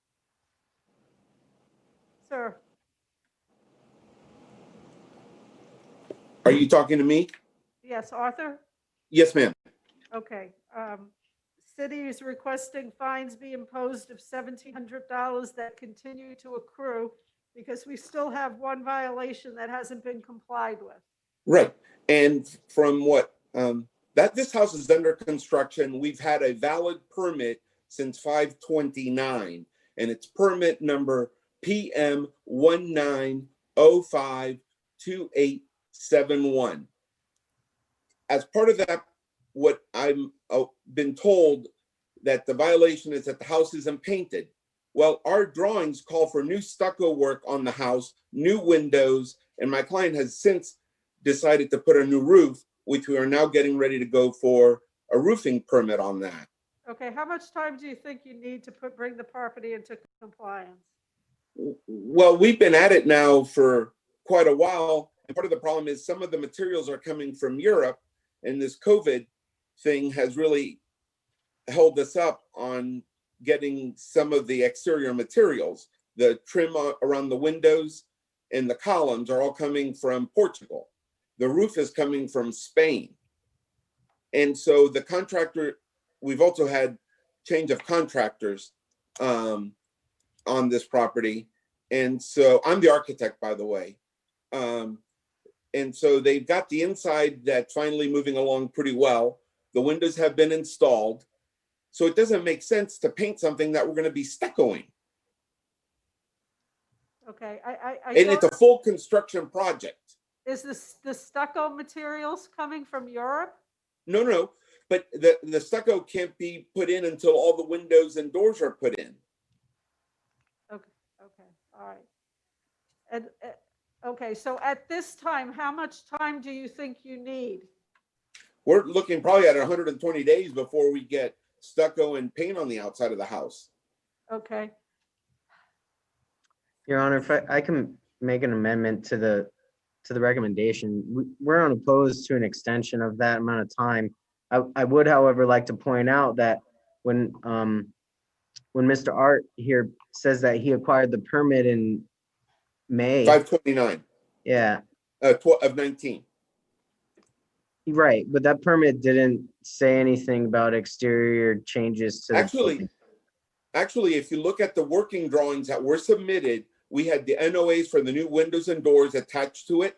And the drawings actually call for stucco, all new stucco on the house, and new columns and new stone trim. We also, as part of that original permit, called for moving the garage door from a side-loaded garage to the front-loaded garage. So we had to do new columns and structure to create the new garage door opening.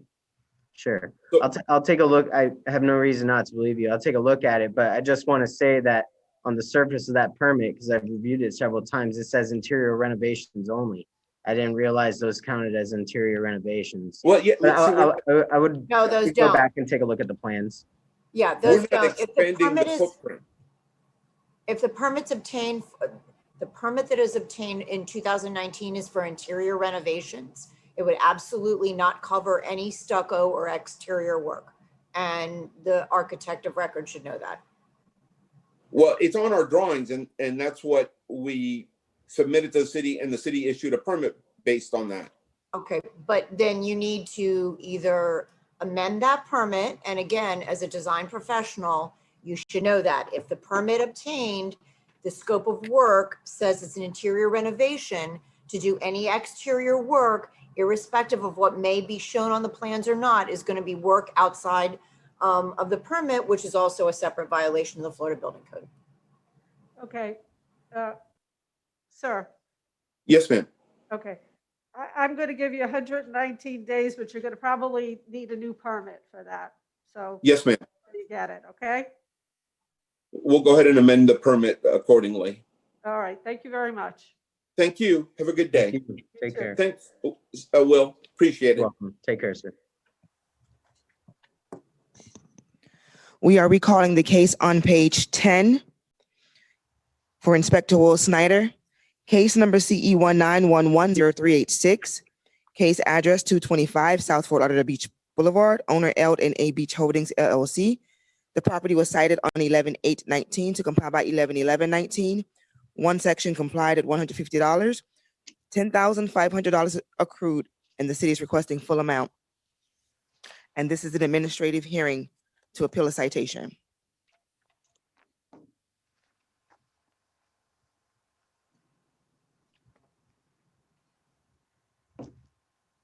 Good morning, Courtney. Okay, let's begin with the inspector. Courtney, you're still on. Okay, thank you. I apologize. I apologize. I think the last time you tried to add me, I had technical difficulties. Good morning. Please raise your right hand. Do you solemnly swear and affirm to speak the truth at today's hearing? I do. Thank you. Okay, let's begin with the inspector. Yes, ma'am. Good morning, Your Honor. Will Snyder, City of Fort Lauderdale Community Enhancement, presenting case CE-19110386 for the property located at 225 South Fort Lauderdale Beach Boulevard. This property was first inspected on November 8, 2019, and given 24 hours to correct for the following violation. 47-22.9. There are non-permitted signs on display in front of this property in the public right-of-way. The city is requesting the imposition of citation fines. Okay, Ms. Crush. Good morning, Your Honor. Courtney Crush on behalf of L&A Beach Holdings. Your Honor, this is obviously a case regarding sandwich board signs. As Inspector Snyder lists in his case history, there is actually a approved and paid for permit from 2014 for a sandwich board sign. Due to matters that have to do with actually the building itself, the permit, I guess, expired on the city system, and until I address the other issues on the building, can't unexpire it. But I do want to, and as Inspector Snyder reflects, there was a reviewed, approved, and paid for permit for the sign. In the interim, we did remove the signs, and Inspector, I apologize. It looks like it was both complied in January and September. And until we resolve the issues on the operation itself, we've removed the signs, and I believe Inspector Snyder was kind enough to go back out there and acknowledge it.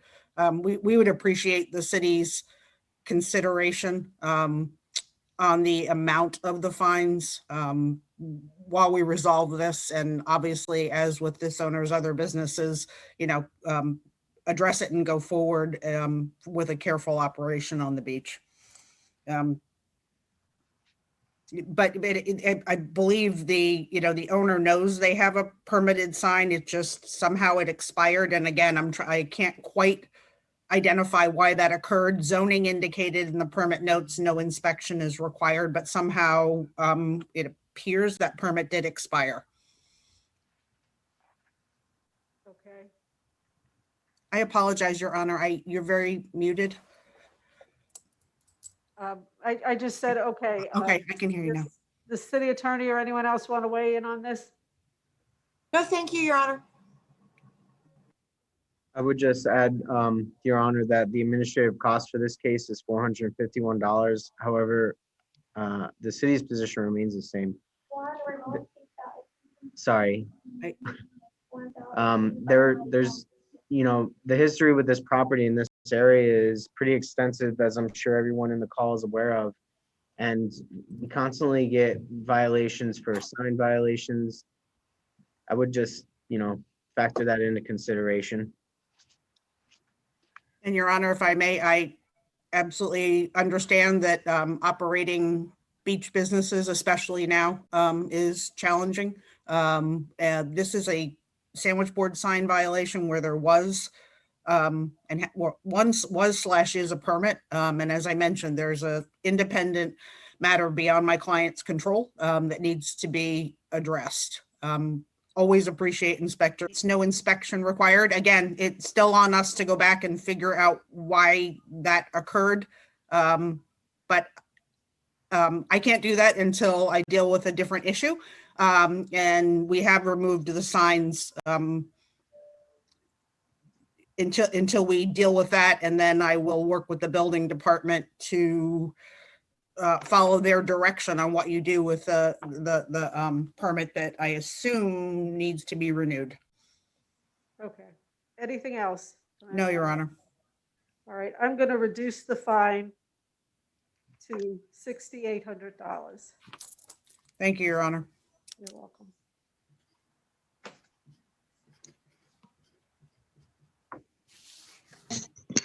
Our next case is on page 17. Inspectable Snyder, case number CE 18101055, case address 537 Bayshore Drive, owner Bayshore Concepts LLC. Case first heard 11719 to comply by 2119. Two sections complied at $50 per day, $18,250 accrued, and the city is requesting full amount. Good afternoon, Your Honor. Code Officer Will Snyder, City of Fort Lauderdale Community Enhancement, presenting case CE 18101055 for the property located at 537 Bayshore Drive. This case was first heard January 17, 2019. The magistrate ruled in favor of the city, and the property owner was ordered to correct the violations of this property by March 21st, 2019. The property owner failed to bring all violations into compliance in the time frame.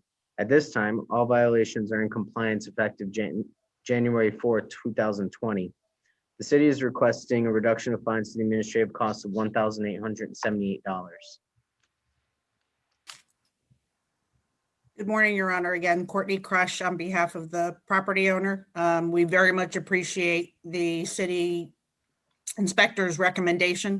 This is a large lot, nicely maintained, and did have some encroaching trees and sidewalk issues. And if Your Honor would consider and so order the inspector's recommendation, we very much appreciate it. Okay, it's so ordered. Thank you.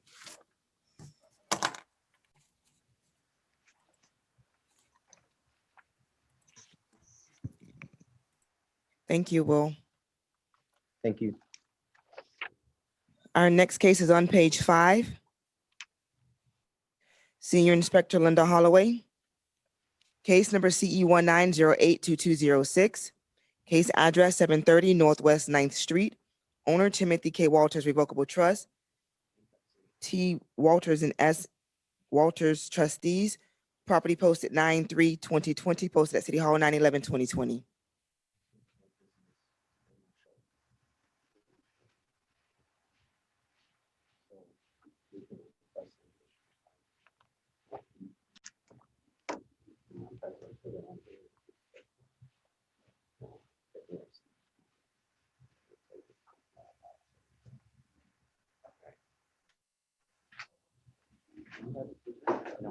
Good morning, Mr. Walters. Please raise your right hand. Do you solemnly swear and affirm to speak the truth at today's hearing? I do. Thank you. Good morning, Your Honor. Inspector Linda Holloway presenting case CE 19082206, property address 730 Northwest 9th Street.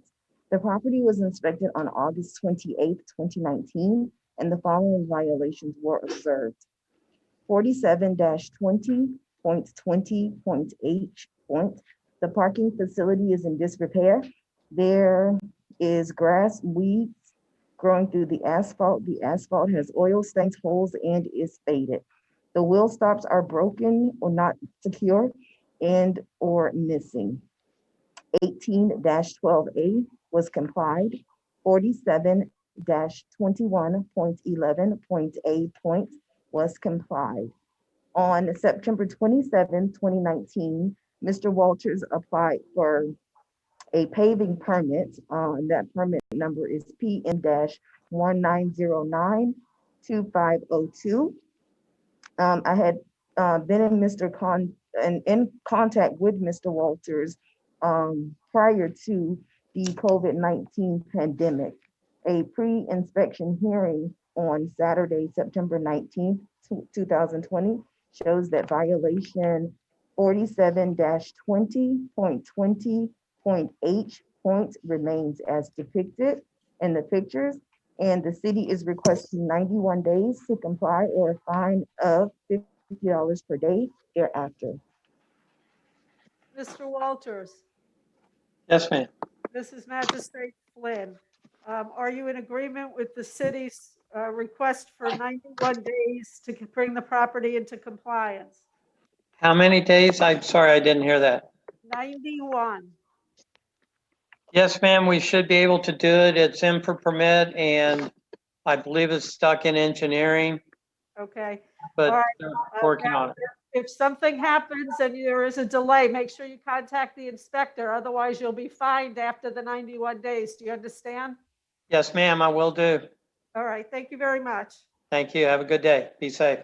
Thank you. Thank you. Our next case is on page 11.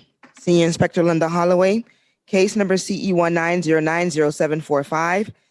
Case address 1128 Northeast 2nd Avenue. Owner Insta Home Buyers LLC. Case first heard 12/9/19 to comply by 1/23/2020. Suspended 3/16/2020 to 7/15/2020. 3 sections complied at $50 per day, $7,800 accrued, and the city is requesting the full amount. City is also requesting to vacate the order of 9/9/2020 to rehear this case. It was already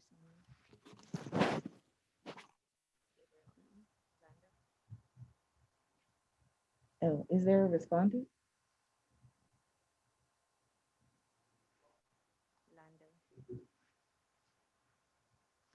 Good morning again, Your Honor.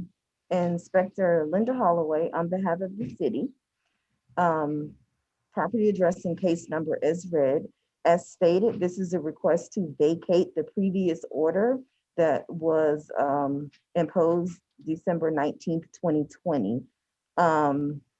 The property has since, by retired Inspector Stephen Bish, been brought into compliance, and therefore the city is not requesting any fines be imposed at this time. Mr. Lander? Yes. Good morning, Your Honor. Yes, yes. I'm assuming you're in agreement with no fines. Yes, of course I am.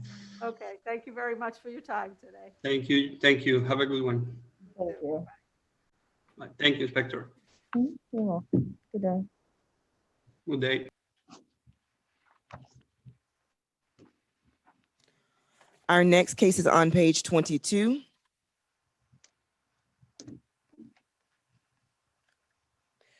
Case number CE 200-61095, case address 1245 Northwest First Avenue, owner Abacos Y3K Holdings LLC. This property was cited on 6/25/2020 to comply by 7/9/2020. One section complied at $250 per day, $18,500 accrued, and the city is requesting full amount.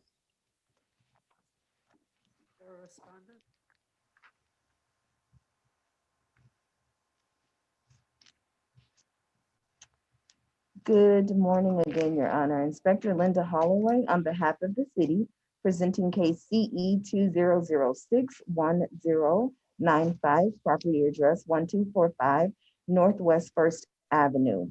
An inspection of this property was conducted on June 25th, 2020, and the following violation was observed. 18-1, which has been brought into compliance as of September 19th, 2020. 18-1 says there is overgrowth, trash, and debris at this vacant property that is creating a public nuisance. It is being maintained in such a manner that the property is or may reasonably become infested or inhibited by rodents, vermin, or wild animals, or may furnish a breeding place for mosquitoes or threatened or endangered public health, safety, or welfare, or may adversely affect and impair the economic welfare of adjacent properties. Your Honor, on June 25th, the day of the initial inspection, I posted the blue copy of the citation warning C1062, allowing 10 days to correct the violation, took pictures, and submitted the original copy of the citation to the admin support team for certified mailing. At 3:35 p.m., June 25th, I spoke with the property owner, Mr. Brad Hertz, via cell phone. I explained the violation and that I had posted a citation on the property allowing 10 days to comply the violation, and that he should call me as soon as it is complied. Mr. Hertz stated on that phone call that he would have someone go by the property and check it out. I never heard back from Mr. Hertz. Coincidentally, last week, I was at a separate property and I spoke with a Brandon Hertz, and I asked if he was in relationship to Brad Hertz and was aware of this property. And I asked if he could have the property cleaned, and he immediately sent out some of his guys to clean up the property. As previously stated, the property is now in compliance, and the city would like to request the administrative cost of only $664. Your Honor, thank you. Are you recommending the city cost of $664? Or you're standing on the fine? I didn't hear that last part. Yes, the city is requesting only $664 be imposed. Okay. Mr. Williamson? Mr. Williamson, please raise your right hand.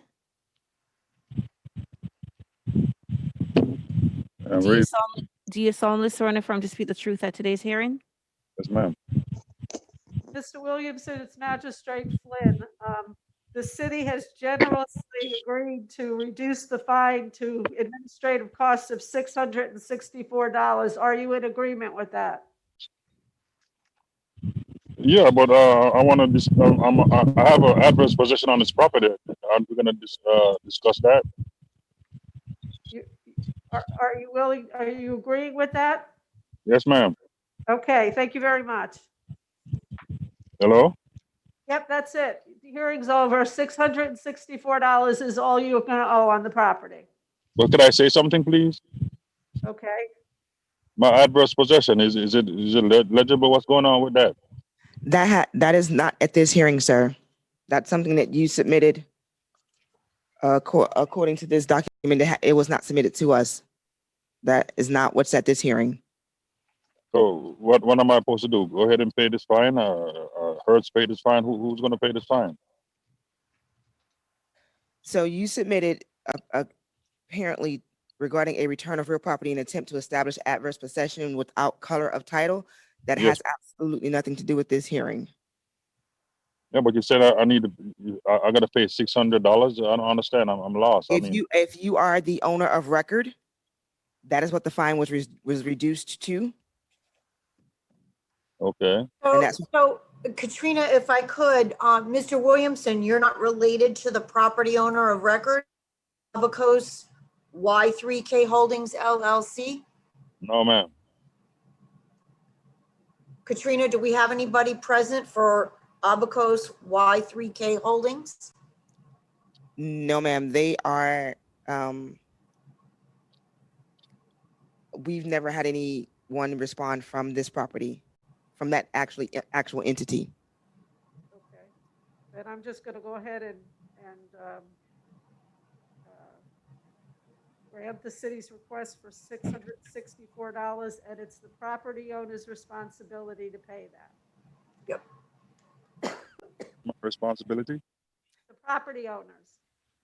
So what I'm saying. So how do I go about enforcing my color of title law, my adverse possession? Sir, that's not before the magistrate. Thank you, sir. Our next case is on page 23.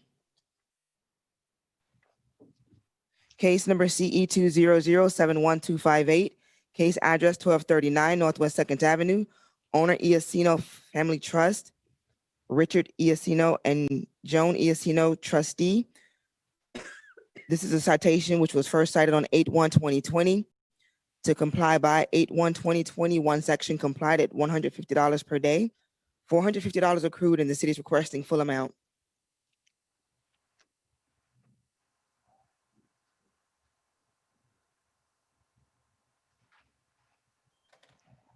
Good morning again, Your Honor. Inspector Linda Holloway presenting case CE 2007-1258. Property address 1239 Northwest 2nd Avenue. Yes. Hello? Yes, Okay. Can you hear, you can hear me? I can. And the inspector is now speaking. Okay. Go ahead. Okay, good morning. An inspection was conducted on July 30th, 2020, revealing the following violation. There is a commercial vehicle on the right-of-way of this residential property. On July 31st, 2020 at 8 a.m., I'm sorry, on the initial July 30th inspection, I red tagged the vehicle with a red tag and a 24-hour tow order. While in the area, July 31st at 8:08, the very next day, a.m., I noticed that the vehicle was still there. It hadn't quite been 24 hours. I spoke with a female tenant at the property who was sitting in her SUV. I explained that the commercial vehicle is not allowed to be parked in the in residential neighborhoods, so that the truck needs to be removed or it will be ticketed and towed. She stated that she would let her son know. On August 21st, 2020, at 3:20, I arrived at the property and the commercial tractor trailer was still parked in this residential neighborhood, obstructing the sidewalk and swale. When I pulled up to the property, there was someone sitting on the porch listening to music who went inside as I exited the car. I then wrote citation C1067 to move the vehicle. I knocked on the door, there was no answer, so I posted that blue copy of the citation on the property for a fine of $150 and submitted the white copy to admin staff for certified mailing. The vehicle was not towed that day due to the bad weather from Hurricane Isaias that was looming over us at that time on August 1st. On August 5th, I returned to the vehicle assisted by Inspector Caracas and members of the Fort Lauderdale Police Department to have the vehicle towed. While awaiting Westway Tow Company to come to tow the vehicle away, Ian, the owner of the truck, came out, and I advised him that I had previously posted a citation on the property that Saturday, August 1st, for $150, and that the rate will run for each day that the vehicle had been parked there. He subsequently removed the vehicle that day on August 5th before Westway Tow Company arrived at the property. So the vehicle was removed, and the city is here to impose the fines from the vehicle being parked on the property, obstructing the sidewalk and swale. Thank you, Your Honor. Okay. Mr. Iacino? Yes, Let me swear him in first, please. Can you please raise your right hand? You need to can't turn see on your video. yeah.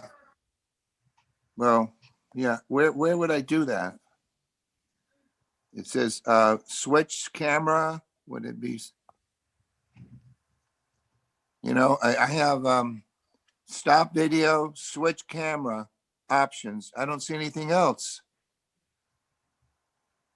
Hello? Switch the camera.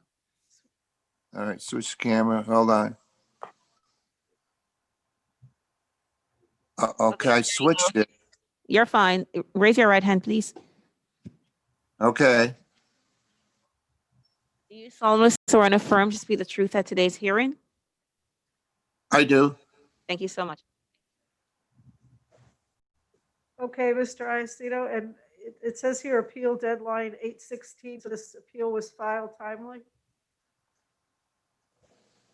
Was what? City? I'm trying to understand the way my docket's reading. Okay, Mr. Iacino, what would you like to tell me about this truck being parked there after the citation? All right, all I can say was I was totally unaware of anything. I was never notified in any way that there was any problem at all. I'm the owner. I'm the landlord. I'm 2 blocks away. If I was notified, I could almost walk over to my tenant. They've been there 5 years. I don't know why they did what they did. They immediately would have complied because they're very good tenants. So this is all new to me. I just didn't understand why I, as a landlord, she was dealing with the tenant all the time, not the landlord. Your Honor. So that's it. I'm sorry, Your Honor. So as a result of this case, a separate case came about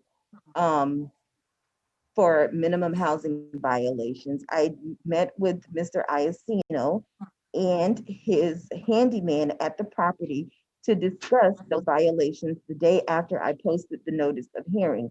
Mr. Iacino did tell me at that time that he had seen the truck parked there, but never would have imagined that someone would leave a truck parked there like that. And he did state that he only lived a few blocks away. When he saw the truck, he went on vacation the next day. So he didn't know that it remained after he saw it initially. But he was aware that it was a park there. He may not have known that it was a violation of property. Yeah. Can I say something? We went over on the 31st to collect the rent. I saw that truck there. And that's the first time I've ever seen a truck there. And that was the son of the woman that was living there. I just thought he was just stopping to say hello. I had no idea that he would leave it there for 5 days. So that's it. Okay. I'm going to rule for the city.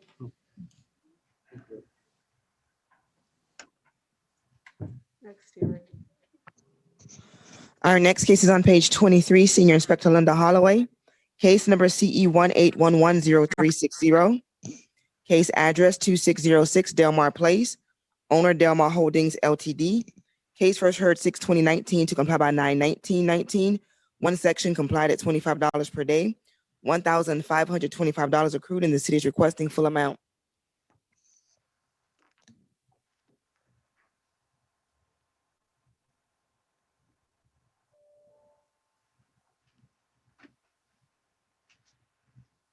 Yes.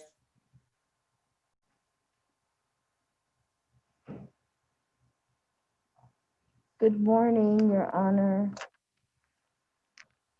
The property owner should be, oh yes, Mr. Kramer. Good morning, Mr. Yes, Kramer. I'm here. Voilà, I see you. Hi, Good morning, Mr. Kramer. Please raise your right hand. good morning. My right hand, yes. Yes, I do.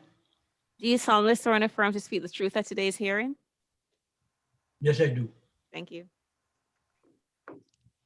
Good morning, Your Honor. Inspector Linda Holloway, on behalf of the city, presenting case number CE 181103060, property address 2606 Delmar Place. This case had been ongoing for some time, since November 2018. The property came into compliance in February 2020. The city, due to a financial hardship, and the cost to repair this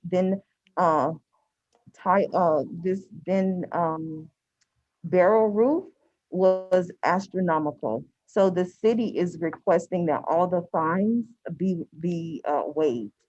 I have been in process with Priscilla Kramer throughout this entire process. She tried to go through our housing department to get financing. So financing to have this roof repaired was a huge issue, which is why it took so long. So the city is requesting that all fines be waived, Your Honor. Okay, Mr. Kramer, do you understand the city is waiving their fines? And I'm going to issue an order that says that. I understand, and I thank the inspector very much. Okay, you're very welcome, sir. Thank you. Thank you. Yes, Your Honor. I'm sorry, I'm French, but I do my best. But I understand, and I wish good health to the inspector. Oh, I'm sure she appreciates it, and thank you very much. And to her mother, because she's like me, very old and sick. Thank you, Your Honor. Thank you very much. Thank you. Bye. Our next case on page 23, Senior Inspector Linda Holloway. Case number CE 19110398. Case address 308 Southwest 11th Street. Owner Mary Beth Nielsen. Case first heard 2/6/2020 to comply by 2/16/2020. Two sections complied at $100 per day. $400 accrued, and the city is requesting full amount.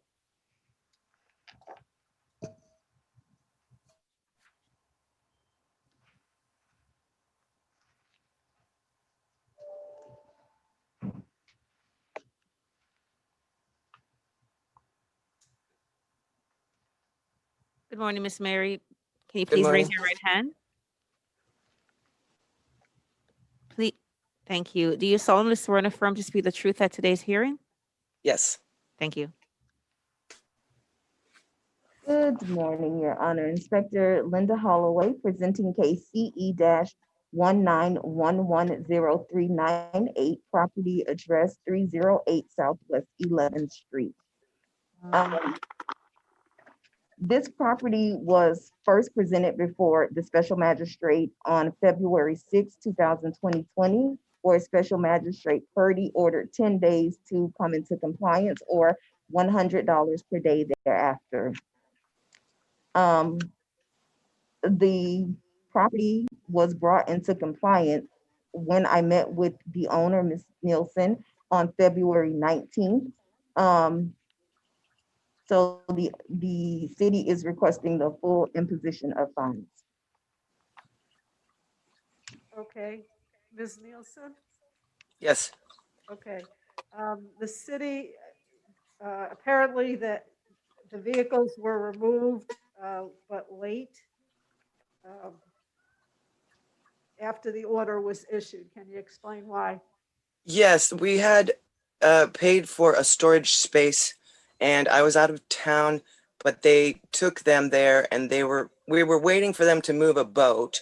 So when they moved the boat, evidently something happened with the trailer and the tire broke and they were in the driveway as a large boat. So they brought the trailers back and then as soon as they were able to, they took them back. So I wasn't actually here that day that happened. And they didn't tell me because I wasn't here. So I wasn't able to call immediately and say, oh, this was a problem. They didn't want to let me know because I was out of town. So they thought, well, let's not tell. You know what I mean? Maybe they didn't think it would go, that anybody would notice that it was those few days. But then when I found out later, you see, I would have called immediately and spoke with Linda because I'm friendly with her. But I didn't know. And so I found out actually months later, maybe a month or more later, that the fine was imposed. So I immediately went into panic mode. Because I didn't know that the fine was running at that time. So if you could have mercy on me. I did pay for that storage and I did have hire people to actually drive them. And in the process, they broke a taillight on my pickup truck. So it wasn't good for them they didn't want to inform me what was actually happening. That's my excuse, but you know, these things happen. Okay, anything else from the city? No, Your Honor. All right, I'm going to reduce the fine to $200. All right, I Thank you, appreciate Your that. Honor. Thank you. Thank you, Mrs. Nelson. All right, thanks, Linda. Bye-bye. Bye.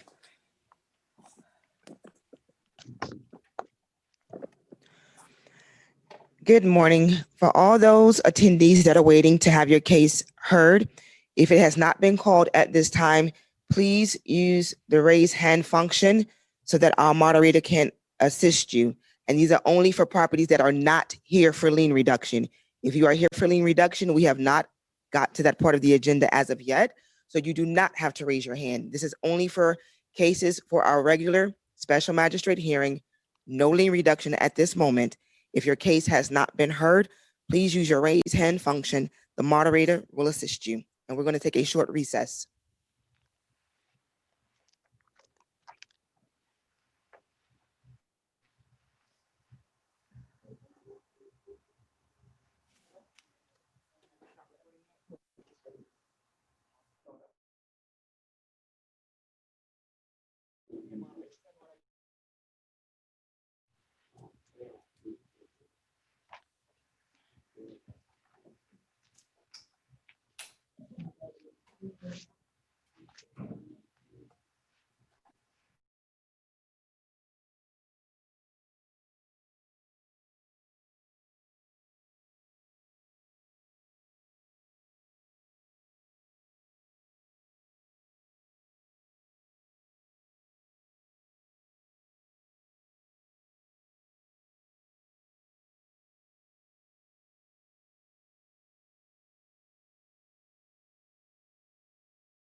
Our next case is on page 6. Senior Inspector Leonard Champagne. Case number CE 19110241. Case address 5556 North Federal Highway. Owner Balfour Investments LLC. In care of Ryan. Property posted 9/9/2020. Posted at City Hall 9/11/2020.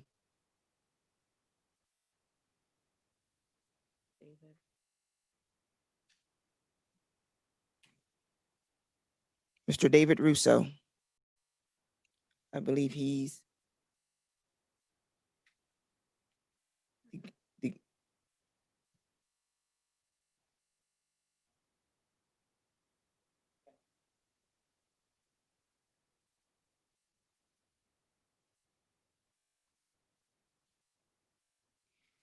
Good morning, David. Please raise your right hand. Do you solemnly swear and affirm to speak the truth at today's hearing? I do. Thank you. Go ahead, Lenny.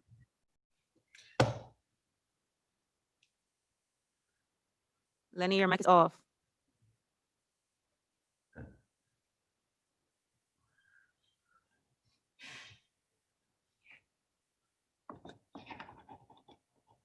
Good morning, Your Honor. Leonard Champagne for the city for case CE 19110241, 5556 North Federal Highway.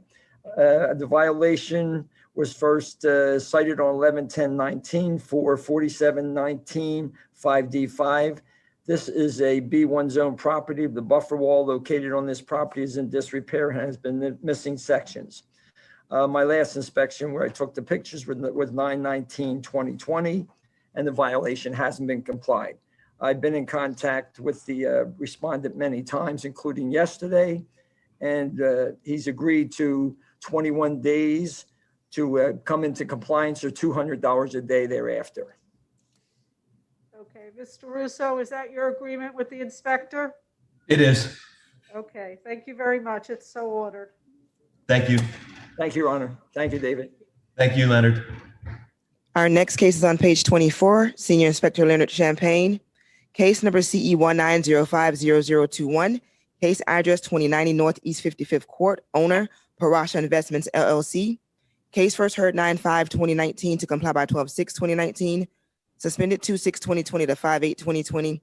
4 sections complied at $100 per day. $25,200 accrued, and the city is requesting full amount. Good morning, Your Honor. Leonard Champagne. Before the respondent speaks, Your Honor, I'll just give you a little bit of background on the property. As of today, all the violations have been complied. The original property was in pretty bad shape, and the respondent has put it in excellent shape right now. They've done the roof, the walls, the windows, even did the inside of the property, the landscaping. So they put in a lot of effort to bring it into compliance. It was first cited on 5/2/19. Or May of 19. Okay, the hearing was on 9/5/19. Okay, and they received a 90 days to bring it into compliance or $100 on each violation. Okay, then he happened to have to go out of the country for a sickness in his family. When he returned to the United States, he asked for another extension, which was granted on 2/6/2020. And the hearing was extended for 90 days. Then after that time, we went into COVID-19 where we had stopped all the fines. So the time between the first and second hearing, and he was out of the country and got back, the time he got his hearings, that's where we ended up with the fines. Okay, that's the history of it. The respondent would like to. Can you please raise your right hand?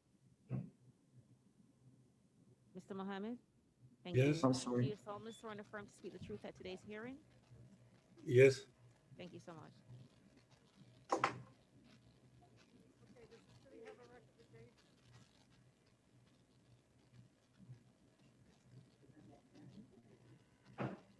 Hello. Mohammed, are you there? Yeah, I'm here. Okay. The judge would like to hear, the magistrate would like to hear why you shouldn't pay the fines if you're appealing them. Hi, Your Honor. This is Mohammed Paracha. As the inspector has told you the whole story, because I had to redo the whole house from the roof, from the windows, doors, bathroom, kitchen, everything from inside. And then I have to go outside to finish the work, the stucco work, the paver, the landscaping, and the painting. That has to be done afterward. I cannot do it before this, before I finish the whole house. So my appeal is that I have done the whole job very nicely. I spent a lot of money. So I am really grateful to you if you can minimize the fine. I've spent so much money, ma'am. I had to go to my country because my mother got sick, and unfortunately she passed away. So I had to be there for a while over there. So when I came back, I got an extension and I finished my job. Everything is done.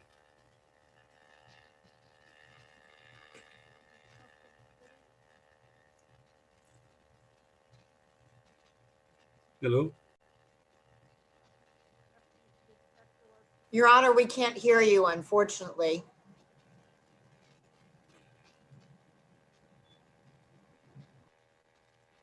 Can you hear me now? Rhonda? Hello?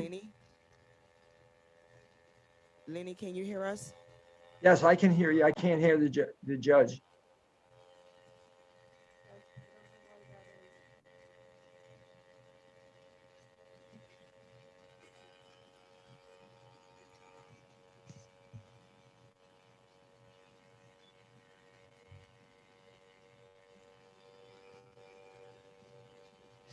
Okay, can everyone hear me now? I barely heard somebody talk, just barely. Does the inspector have anything to add? Oh, Your Honor, just to add that, like I said earlier, you know, he did do a good job and, you know, getting the property in good shape. And we had the 7 violations, okay? And he had completed three of those violations before the first hearing, and the time had expired. So he had finished 3 to the first before he left the country. Okay, do you know what city costs are? Sorry? We still can't hear you, Your Honor.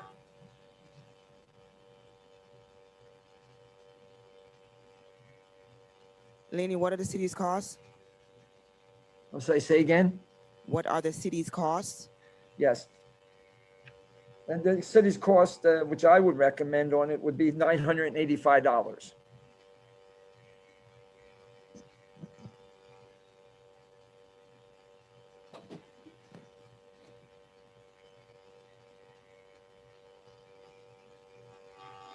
Okay, can you all hear me now? Barely, Your Honor. Okay, I'm going to reduce the city costs of $985. Thank you, ma'am. Okay, thank you, Your Honor. Is that be all? That's it. That's it. Thank you. Thank you, Thank Mohammed. you. Thank you for getting. Thank you, Champagne. Thank you for doing so much. that. Thank you. Take care. Have a good day. Bye-bye. Thank you. Our next case is on page 20, Inspector Dorian Cologne. Case number CE 19121286. I'm sorry, wrong case. Case number CE 200-80154. Case address 2816 Southwest 5th Street. Owner FYR SFR Borrower LLC in care of Havenbrook Homes. This property was cited on 8/11/2020 to comply by 8/16/2020.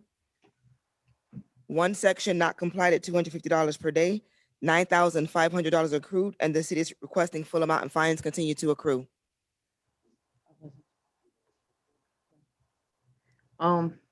Good morning. I wasn't sworn in yet. Dorian, please raise your right hand. It's on.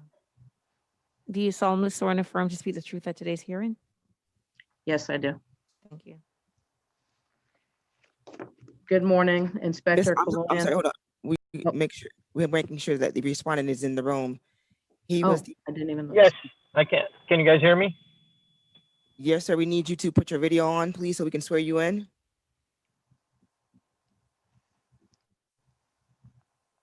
Hello, everyone. Can you guys hear me? Yes, we can.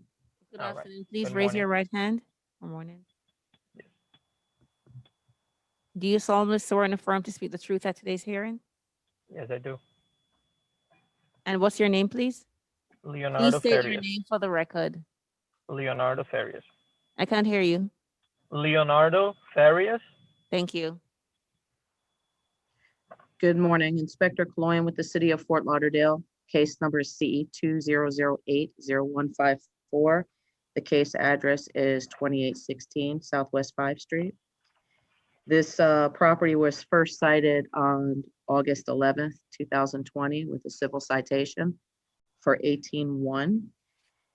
There was a tree that was on top of a power wire that was going into the house, and the tree was dead. It apparently had fallen down, and when it fell down, it fell on top of the power line. So I made contact with the tenant, and she advised that the tree had been like that since July. So she did not get any response from management or any anything done with it. So she had contacted code, and that's why we were out there. So I went back out on September 21st and did another inspection, and the tree was removed from the power line. However, it's still there. And the citation was written under 18-1, and the corrective action was to remove the tree. So it's still in violation as of the 21st of this month. Okay, sir, Yes. why are we having a problem removing this tree? Yes. Well, first of all, when we received the notice of violation, that was the first time that we heard about the tree problem. We contacted Gale because we thought they were the ones responsible to remove that tree. They returned back to us a few days later stating that was our responsibility. We did cut the tree, we trimmed the tree, but apparently the vendor that was assigned for the job stated on the email that I have here on records that was required by the city tree removal permit, and that's why we got a little delay on the project. But I just need another 30 days if it's possible, so we can get the permit approved and remove the whole thing and be in compliance with the violation. Your Honor, this is a civil citation. So the fines are accruing daily until it's complied. Okay. Is he correct that he needs a permit to, I can't hear you, I'm sorry. is he correct that he needs a permit? No, he does not. The tree is dead. Okay. All right, I'm gonna impose the fine and continue to accrue. Thank you. So just for my records, because I have here on the email and I can forward to you guys the information that I got from the vendor. So permit, it's not required to remove the dead tree. No, That's crazy. All right, so I'll follow up with the vendor. So the fines will be continued? yes. Wow. All right. Thank you so much. We'll take care of this as soon as possible, guys. Okay, thank you. Thank you. Before we begin to call our non-respondents, are there any attendees still in the waiting room? I'm sorry, still present that are not here for lien reduction? All remaining attendees are here for lien reduction. If you are not in the waiting room and you have a case to be heard, please use the raise your hand function.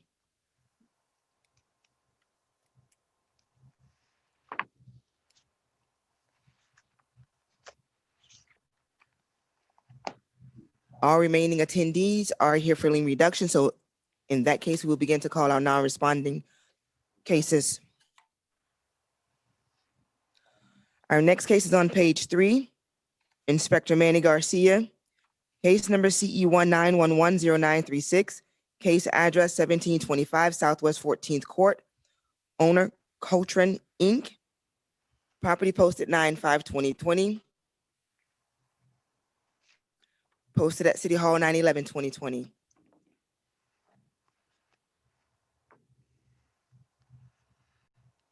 Good morning. For the record, Manny Garcia, Senior Code Officer for the City of Fort Lauderdale. Case Charlie Echo -19110936 is in reference to the property 1725 Southwest 14th Court, which was originally cited on November 21st, 2019 under 9-305B. For the landscape at this property is not being maintained in a neat and well-kept appearance. There are areas of dead and missing ground cover and overgrown conditions. Originally, the property was issued a notice to appear on February 29, 2020.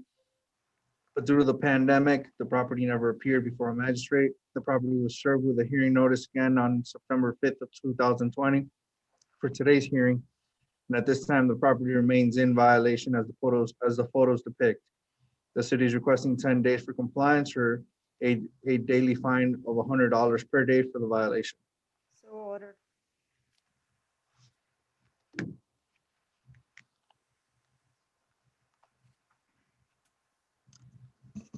Thank you, Manny. Thank you.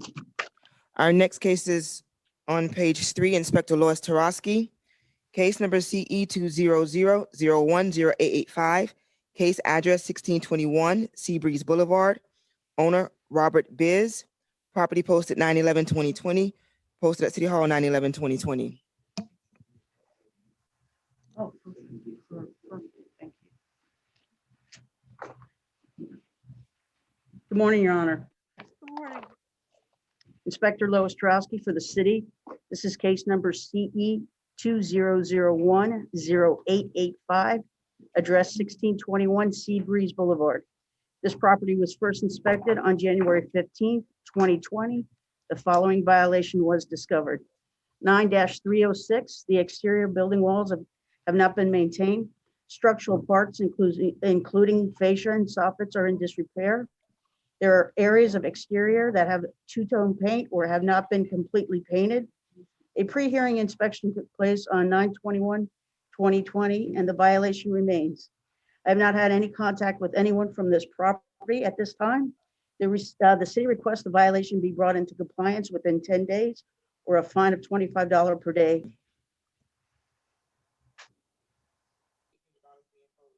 Okay, so ordered.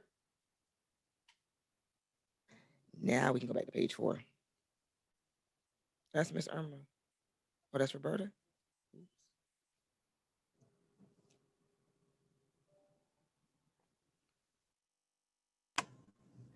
Thank you, Miss Roberta. We've imposed the fines on your case.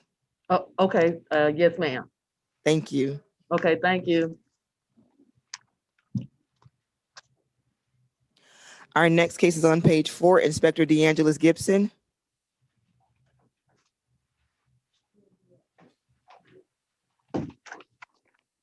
Case number CE 200200284. Case address 801 Northeast 62nd Street. Owner Firth Properties, 899 Northeast 62nd LLC. Property posted 9/6/2020. Posted at City Hall 9/11/2020. Good morning. Before we run the pictures, I want to give a disclaimer that some of the pictures may be offensive to some people. So I don't want to run just to put them in the evidence file. But anyway, this is Inspector Deangelis Gibson, City of Fort Lauderdale Code Enforcement. Case and address is read. The property was inspected on February 8, 2020, and the following violations were observed. BCZ 39.200.A.B. There is an adult entertainment establishment being run at this property, which is in violation of the Broward County Code of Ordinance 15-28.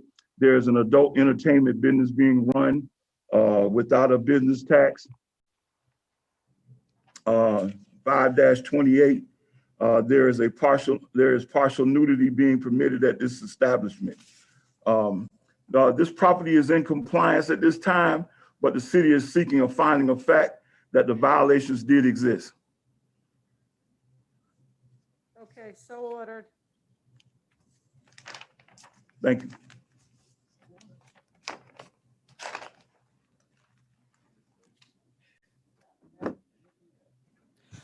Our next case is on page 12.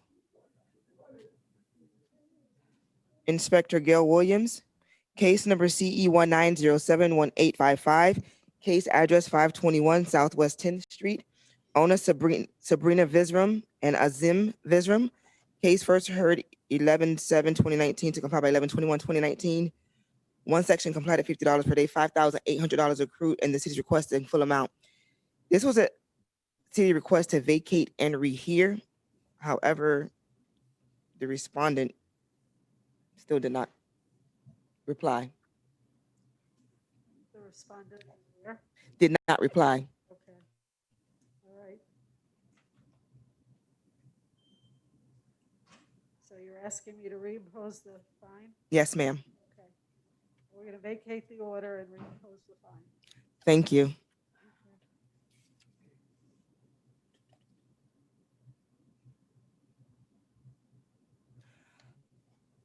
Our next case is on page 19.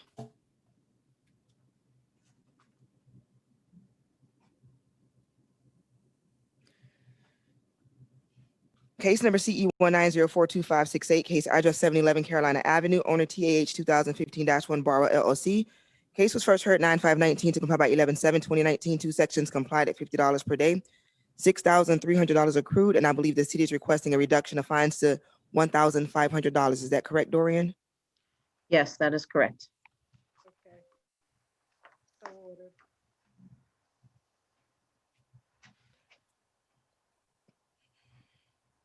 Our next case on page 20, case number CE 1912126, case address 410 Southwest 30th Terrace, owner Lorraine E. Smith. Case first heard 2/6/2020 to comply by 2/16/2020. Two sections complied at $50 per day. $2,900 has accrued, and the city is requesting full amount. That is correct. So ordered. Thank you. Our next case on page 21, CE 20071032. Case address 2760 Southwest 2nd Street, numbers 1 through 4, owner Umbu's Investments LLC. Property was cited on 8/14/2020 to comply by 8/18/2020. One section complied at $250 per day, $5,250 accrued, and the city is requesting full amount. That's correct. So ordered. Our next case on page 21, case number CE 190661671, case address 130 Florida Avenue, owner SRP Sub LLC. Case first heard 1/16/2020 to comply by 2/6/2020. Two sections complied at $50 per day, $850 accrued, only $850 accrued, and the city is requesting full amount. And that is correct. So ordered. Thank you, Dorian. Thank you. Have a good day. You too.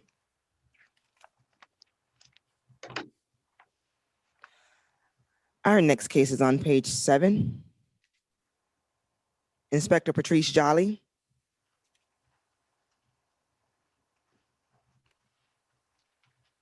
Case number CE 191100709, case address 1941 Northwest 12th Avenue, owner E&R Holding Group LLC. Certified mail was sent to this property on 9/5/2020 and posted at City Hall on 9/11/2020. Good morning, Your Honor. Inspector Patrice Jolly for the city. Reading case 19110709 for the property located at 1941 Northwest 12th Avenue. I first inspected the property on December 20, 2019, where I cited for the following violations. 9-306, the exterior building walls have not been maintained. Structural parts, including fascia and soffits, are in disrepair. There are areas of the exterior that have stains and missing and peeling paint. That violation is complied. 18-1 point, there is roofed outdoor storage consisting of, but not limited to, appliances and other items at this property that is creating a public nuisance. It is being maintained in such a manner that the property may reasonably become infested or inhabited by rodents, vermin, or wild animals, or may furnish a breeding place for mosquitoes, or threaten and endangers the public health, safety, and welfare, or may adversely affect and impair the economic welfare of the adjacent properties. That violation is complied. 18-12A, there is overgrowth, trash, rubbish, and debris on this property and swell. That violation is complied. 9-305B, the landscape at this property is not being maintained in a neat and well-kept appearance. There are areas of dead and missing ground cover on the property and swell. An inspection report was posted at the property on December 20, 2019. I was contacted by the property owner and set up a meeting with the tenant on September 17, 2020. I then re-inspected the property on pre-hearing inspection on September 22nd, where the violations found remain as depicted in the photos. The city is requesting for 9-305B, 28 days to comply, or a daily fine of $50 per day thereafter. So ordered. Patrice, if you don't have any other recommendations for the Massey hearings portion, you can go. Thank you. You're welcome. Have a great day. You too. Our next case is on page 5, Senior Inspector Linda Holloway.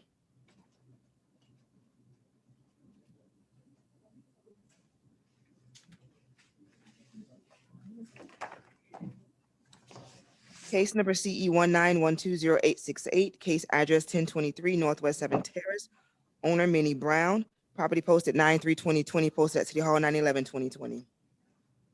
Good morning again, Your Honor. Inspector Linda Holloway for the city, presenting case CE-191208868 on behalf of retired Code Officer Stephen Bish. Property address 1023 Northwest 7 Terrace.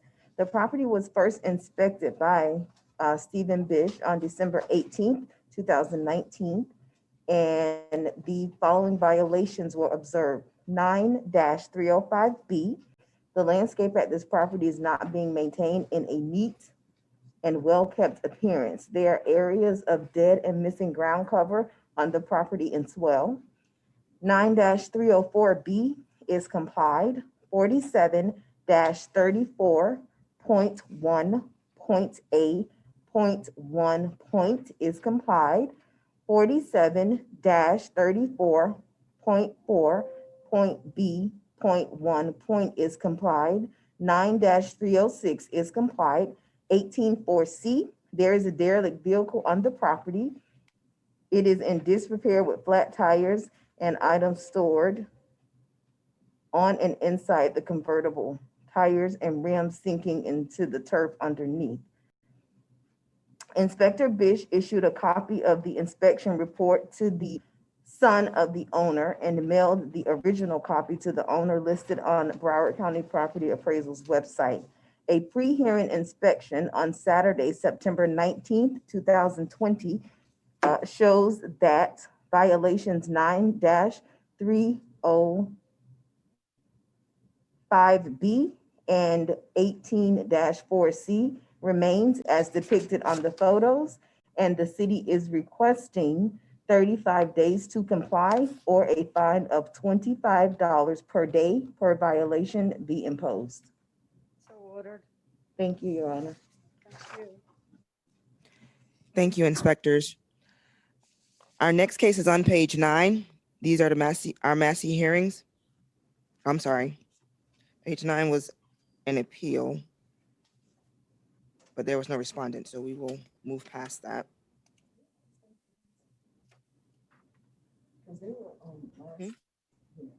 Yeah.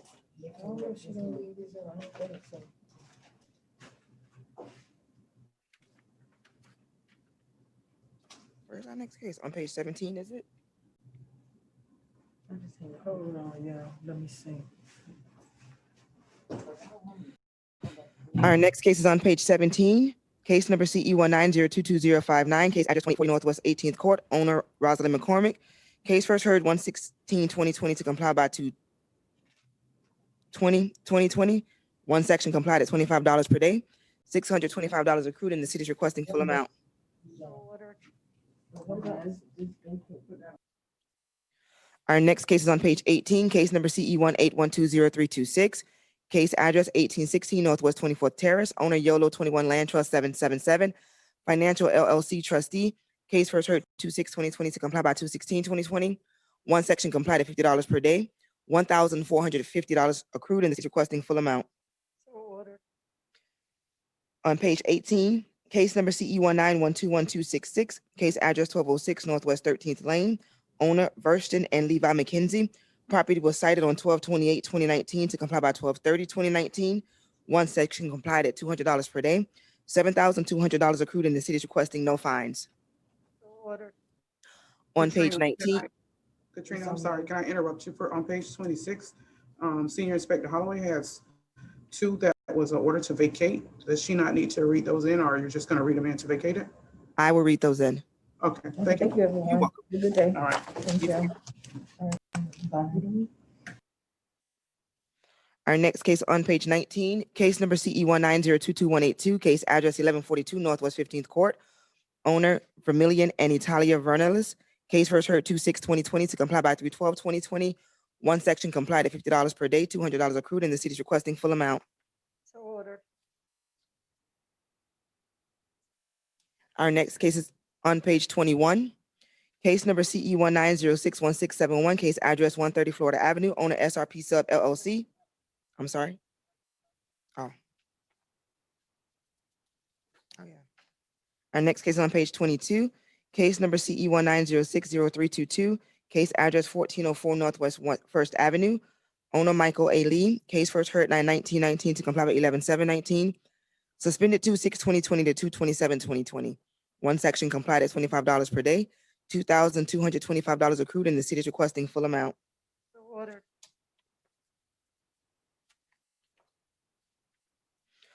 On page 25, case number CE 191000069, case address 625 Coral Way, for owner Thomas A. Valerio is being rescheduled. On page 26, the city is requesting to vacate the order of 5/16/2019 for case number CE 19011708. So ordered. On page 26, the city is seeking to vacate the order of 5/16/2019 for case number CE 19011713. So ordered. On page 25, case number CE 19110028. That case has been rescheduled to October 14th, 2020. And that concludes this morning's regular special magistrate hearing. We're now preparing for our lien reduction hearing for September 23rd, 2020.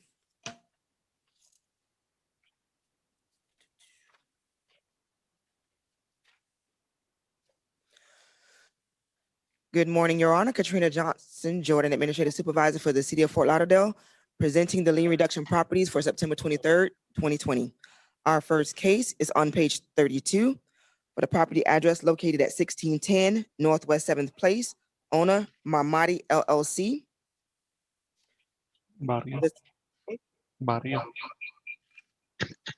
With a total lien value of $87,850 and city direct cost of $1,212.72.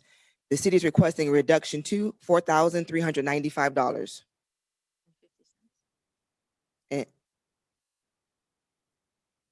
And 50 cents.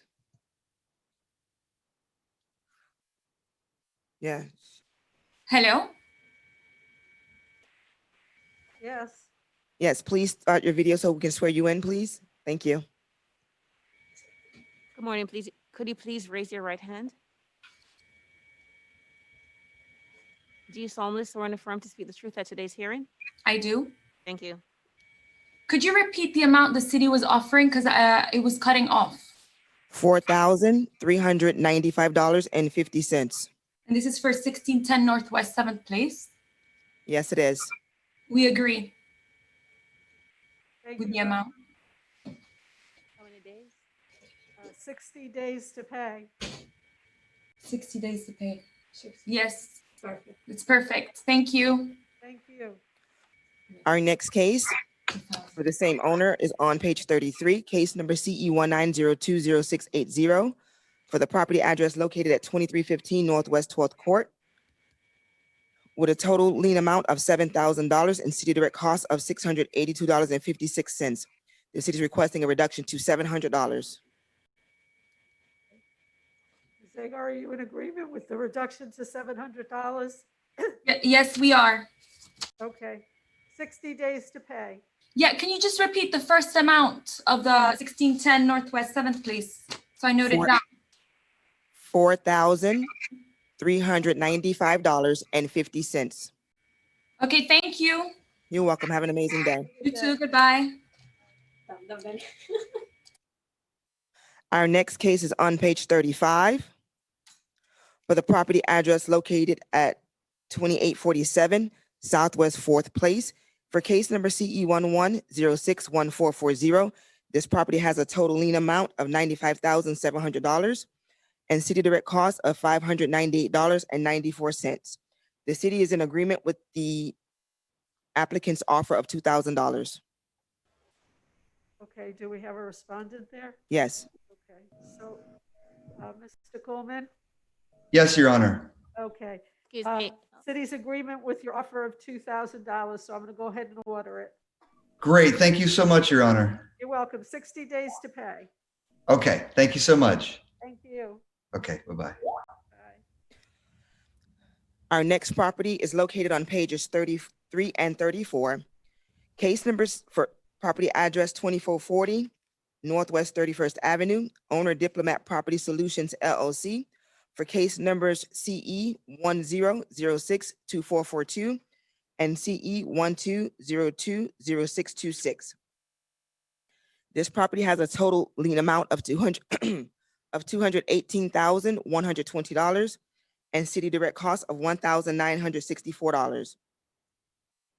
The city is requesting a total of $3,057 in reduction amount for both properties. For case number CE 10062442, the city is requesting $2,156. And for CE 12020626, the city is in agreement with the applicant's offer of $901. Good morning, Alexander. Please raise your right hand. Do you solemnly swear and affirm to speak the truth at today's hearing? I do. Okay. Sir, are you in agreement with the city's recommendations? Would you please repeat the figures one more time, please? For case number CE 10062442, which had a lien amount of $215,670, the city is requesting $2,156. Are you in Okay. agreement with that amount? Yes. Okay, let's move on to the next one. And for the case CE 12020626, the city is in agreement with your offer of $901. Okay. So ordered. Thank you. I have one quick question. Will you email me this right away? Yes, sir. You will receive an email before the week is out. Okay, and I'm also ordering 60 days to pay. No problem. Thank you. All right, thank you very much. Our next property is located on pages 35, 36, and 37. Case address 1011 Northwest 2nd Avenue, owner James K. Alexander. This property has a total lien value of $1,472,090 and a city direct cost of $3,756.12. For case number CE 13121695, the city is requesting $4,907. For case number CE 13021490, the city is requesting $4,907. For case number CE 13021115, the city is requesting $4,907, and the total amount requested for all three cases is $14,721. Good afternoon, Mr. Richard. Can you please raise your right hand? Good afternoon. Do you solemnly swear and affirm to speak the truth at today's hearing? I do. Thank you. Thank you. Okay, sir, are you in agreement with the reduction that the city requested of me of $14,721 for all three cases? First and foremost, thank you everyone for your time. And I would like to respectfully request it to be reduced below 10,000. We're the buyers of the property. My partner is with me here. I have power of attorney. There's extenuating circumstances why this case is drawn on for years. Medical issues, alcoholism with the owners of records. They're elderly, they're both sick, and they bought the property just prior to the real estate bubble. They lost all their equity immediately, and other properties in the interim of during while this case was going on. They hired a property manager to make sure those issues were addressed, and unfortunately, the property manager didn't do his job. We were hoping for administrative fees of what I was told was under 10,000, just under. I respectfully request that we get this brought down to under 10,000 so we could move forward with the sale. Okay, it looks from my review of the file that the buyer is assuming the liens. Is that correct? Excuse me? It looks from my review of the file that the buyer is assuming the liens. Is that correct? Yes, that's us. Myself and my partner Sergio, we're the buyers, and we're trying to get a lien reduction before we close. We're ready to close. We've got this on the contract back in July. The magistrate's question, though, was, according to what she sees in the file, you all are assuming the liens as part of this transaction, correct? Yes, ma'am. Yes, Your Honor.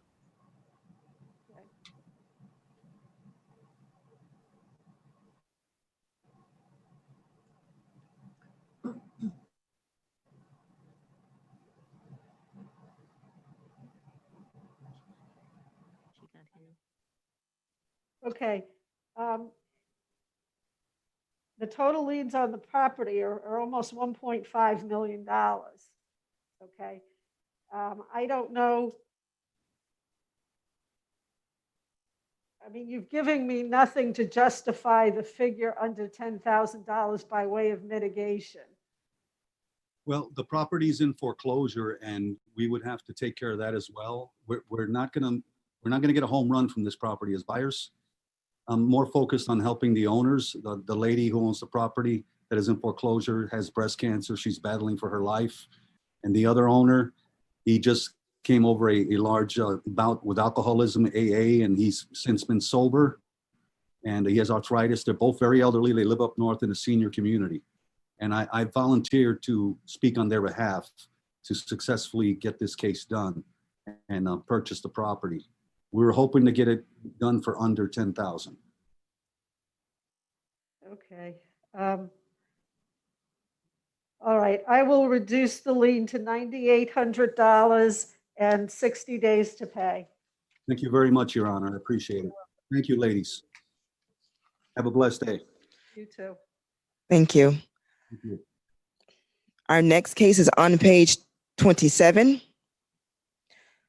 Case number CE 18121806. Property address 620 Northwest 14th Avenue, owner 101 Homes Realty LLC. This property has a total lien amount of $4,350 and city direct cost of $769.70. The city is requesting $870.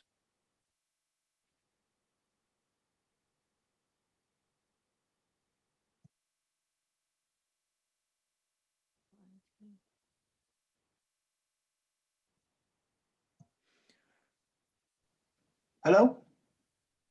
Yes. Sir, please state your name.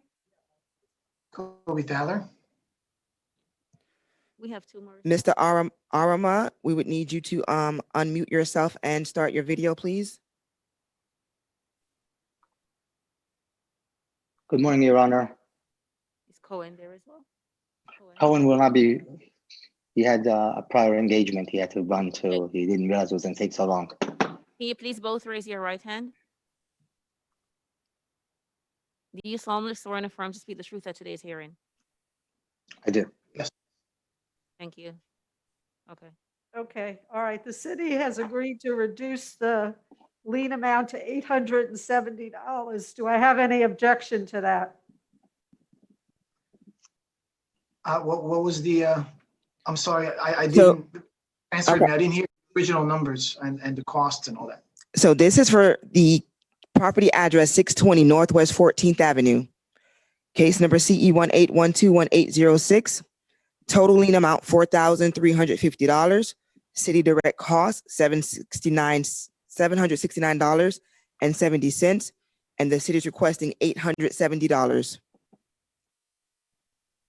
Any objection to $870? I think it's generous. We agree. Our next case on page 27 for case address 624 Northwest 14th Avenue. Case number CE 18041194. This property has a total lien amount of $137,500. City direct cost of $999.22, and the city is requesting $6,875. Okay, any objection to the city's reduction from Yeah, 107,000? Yes, Your Honor, if I may. Okay, well, I wasn't finished talking, but go ahead. Okay, I'm sorry, go ahead. No. They have requested a reduction to $6,875. Do you have an objection to that? If I may, Your Honor, this case started, believe it or not, from an eviction. We filed eviction against someone. As a result of the eviction, they called code enforcement, and they also tried to do a restraining order, which did not work. And then they did a no contact order against Yuval Rama. We couldn't even have access to the property. There was some exterior items that we complied immediately because we had access to that. We were in communication with the inspector the entire time. Every time that we needed more time because of the this complicated eviction that took a very long time because they were very savvy, and obviously the court system took time as well. But we notified the inspector every step of the way, and everything we had our hands on, we did fix immediately. There's no, I understand covering at hard costs. You guys worked, the inspector worked, he was notified. He actually told me he would be here present to also, concur with all of this. He's the one that told us that he's going to recommend even more of a reduction. I was kind of hoping to cover your costs, which I totally understand. I see no justification for more money as we were on top of this. And part of these cases, part of them were violations by mistake. When in the beginning, before we were contacted, the inspector thought this was a multi-unit commercial building. It's just a triplex. We ended up putting a trash enclosure, a commercial trash enclosure, which wasn't really required. If every duplex or triplex in Broward County needed a trash The enclosure. violation was found to exist. This is not a time to relitigate this. This is I understand. why I should be lenient and, assess less than 137,500. I'm sorry. I said this hearing's about whether or not I should be lenient and assess less than the full amount of the fine, which is $137,500. Yes. So as I was saying, we were complying everything that we could. We had no access to the unit or any of the items that were not complied. These are all exterior violations. The exterior parts, we did comply most of them right away. The one thing that took a long time was this trash enclosure, which The trash enclosure is not part of the case. it's a couple of cases. It was one. Mr. Arama? Yes, ma'am. Your Honor, the case number we're talking about is 1194, correct? The last four digits? Yes. Okay, yeah, on the second page of it, it does read the debris that we had to remove. We had vehicles that we did remove right away. There was a trash enclosure that was supposed to be put on right away. The inspector would not close the case. He said you have to be in compliance with all the cases prior to us even talking. He was very kind. He pretty much held our hand throughout the whole thing. He met me every time I needed to be met at the property. Unfortunately, I couldn't even go to the property at one point because the lady that we were evicting, she put a non-contact order on us, as well as she filed a which was dismissed. She filed with the professional standards and human rights that we weren't allowed her to have children on the property. The case went down with, she ended up leaving the property. We didn't even know she lives at the property anymore. Her boyfriend was selling crack from the rear part of the property. I had a few narcotics agents show up a couple of times. They just couldn't catch him. Eventually, the judge did give us access to it and dismissed everything. And I apologize that we're a little confused with some of the stuff because there was 4 cases that were involved with this. But we did comply. The dumpster issue is not in front of me today. I'm sorry, ma'am. The dumpster issue is not in front of me today. I understand, but we as we were complying with all those cases going back and forth, there were a couple of things that he couldn't close the cases. He said, yes, you're in compliance with this, but you need to get me into these properties and show me that the property is up to par, which we couldn't show him. We couldn't go in there at the time. I'm not hearing anything about the exterior issues that convinces me that mitigation is warranted beyond what the city has already offered to do. So I'm going to order $6,875 with 60 days to pay. Next one. On page 28, case address 628 Northwest 14th Avenue. Case number CE 180411193. This property has a total lien amount of $198,900 and city's direct cost of $1,131.40. The city is requesting $9,945.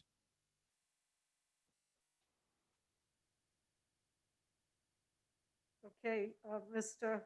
Arama, you want to address why it was out of compliance for so long? Okay, I got kicked out for a second, so I'm only hearing this part of this. What is the amount? We're on 628 Northwest 14th Yes, ma'am. Avenue. Last 4 digits, 1193. Yes, ma'am. Okay, the total lien amount is $198,900. The city is willing to reduce it to $9,945. Are you in agreement with that? I'm not. Is this the one that 620? Is this the one with the interior issue? No, this is the one with the dumpster, though. Okay, the dumpster was put in. I mean, we built it. We put it in there, and we complied on time with this. I'm trying to find I'm sorry. I'm trying to find the paperwork for that.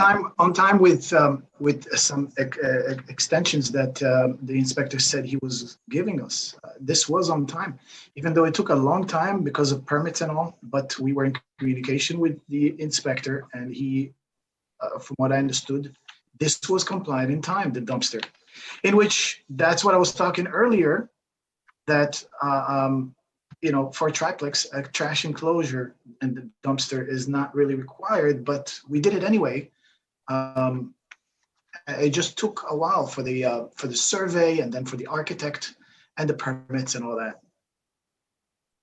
Okay, well, that's not the only violation that's here. And I'm sure that when this was heard and you got extensions, et cetera, you were afforded opportunity to talk to the magistrate who's already ruled about your issues with completing the dumpster project.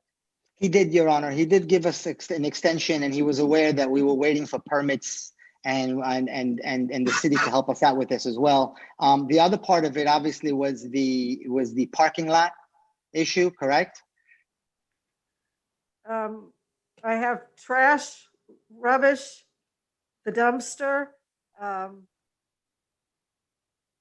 containers left at the roadside. The parking facilities are not kept in good order. Correct. Landscaping. There's a lot of things on this that amount. Right. So the $198,900. Yes, ma'am. All this is obviously due to the front of the building where we had to put the trash enclosure because there were the dumpsters, the garbage cans left in the front of the building. So they asked us to put a trash enclosure on top of that. As far as the asphalt on the grass and all that is, the city hired a company to put a sidewalk in front of the parking lot. The sidewalk was not done correctly. They had to come out twice to fix it, and that caused the remainder of the asphalt from their equipment to loosen up everything. We did correct it, And we did everything that we were told to do. Again, Gustavo, I wish he was here, my inspector. He would explain to you that I was in communications with him on a weekly basis, not only at the times that I had to ask for an extension once or twice from the city in person, but I was on the phone with him pretty much on a weekly basis. He would show up to the site. And all this is part of the front exterior that we did correct. It just took a little longer, and we got extensions from you guys for that as well. I really wish Gustavo was here. I don't understand why my inspector was not here. Okay.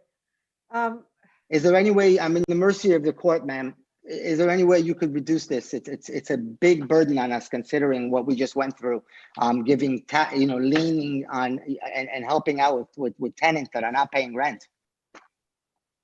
We're not even, I don't even know if we're going to survive this. It's a lot of money, and not to mention all the money that we have spent to take care of all these things. Also, what Yuvi didn't mention is that in the beginning of the parking lot issue, we tried to get the third-party company that was hired by the city to repave and do the sidewalks to repair our damage. In the beginning, they led us on and they told us they're going to do it. It just took too long. Eventually, we took care of it on our own.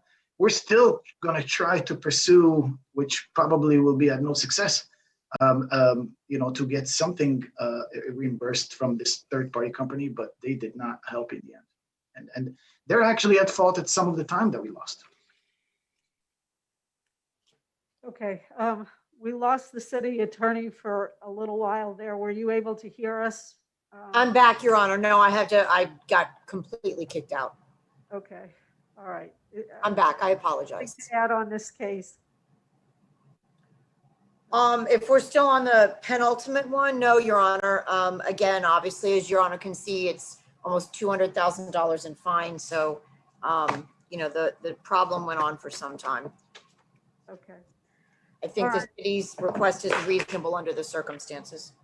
Okay. All right. I'm going to reduce the fine to $7,500, 60 days to pay. Thank you, Your Honor. Thank you, Your Honor. Next one. For this case address 628 Northwest 14th Avenue, number 1, case address CE 180819111. This property has a total lien amount of $57,150 and a city direct cost of $901.40. The city's requesting $2,857.50. Okay. This is relating to the interior stuff. That is the one we had no access to. Okay. And this is the one you could not get access to the building. Is that correct? To the unit, yes, ma'am. Okay. All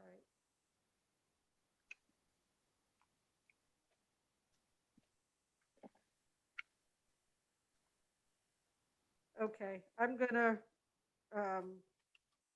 reduce this one to admin costs of $901.40, 60 days to pay. Thank you, Your Honor. Thank you, Your Honor. Okay. Thank you. Thank you. Are we going to be receiving this via email or regular mail? Both. You will receive an order for both. Yes. Okay. Thank you. I have a question, Your Honor. Let me explain to you. If you let that 60 days run, then it goes back to the original lien. So That's what I was going to ask, Your Honor, if we may have a little extra time. We will try to pay it in quicker time, but can we have 90 days, please? This is a big hit and we're not really collecting rent due to COVID. We could use any help. all right, I'll give you 90 days. All four. Thank you. Much obliged. Thank you, Your Honor. Yes. Thank you. Have a great day. Thank you. Our next cases are on pages 29 and 30 for the property address located at 843 Southwest 14th Court. Owner James J. Ackerman Estate. I'll wait until the respondents in the room before I read. What's the page again? I'm sorry. 29 and 30. Thank you.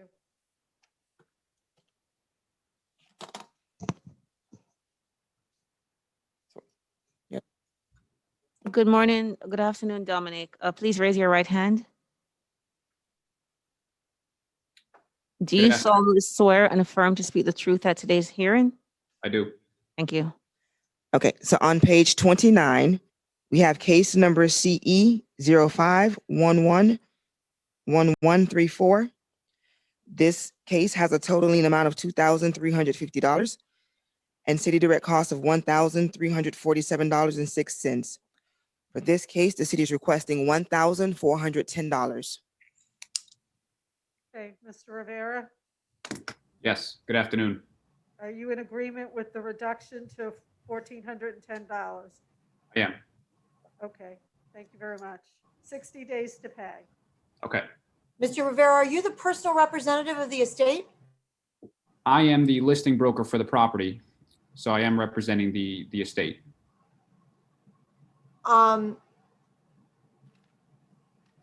Your Honor, I'm not sure he has the authority to agree or not to agree. We have a power. We do. We have a power of attorney given by the Personal rep? yes. Okay, Yes. perfect. Thank you. You're welcome. On page 30, for case number CE 17110975, this case has a totaling amount of $1,500 and city direct costs of $914. The city is in agreement with the applicant's offer of $1,000 for this case. Okay, Mr. Rivera, I'm going to go ahead and enter an order for that $1,000, 60 days to pay. Is that okay? Yes. Thank you, Your Honor. You're welcome. For case number CE 18060394, this case has a totaling amount of $12,350 and city direct cost of $895.58. The city is in agreement with this applicant's offer of $1,000.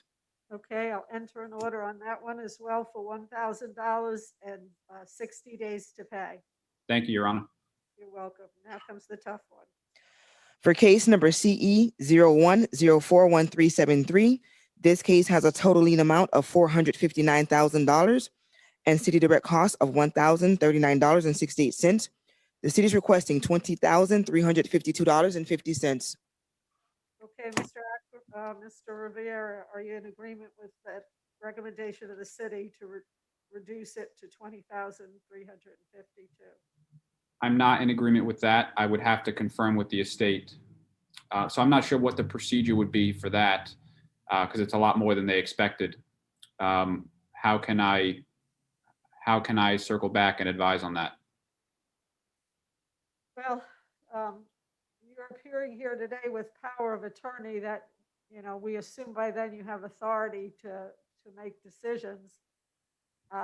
This is, you know.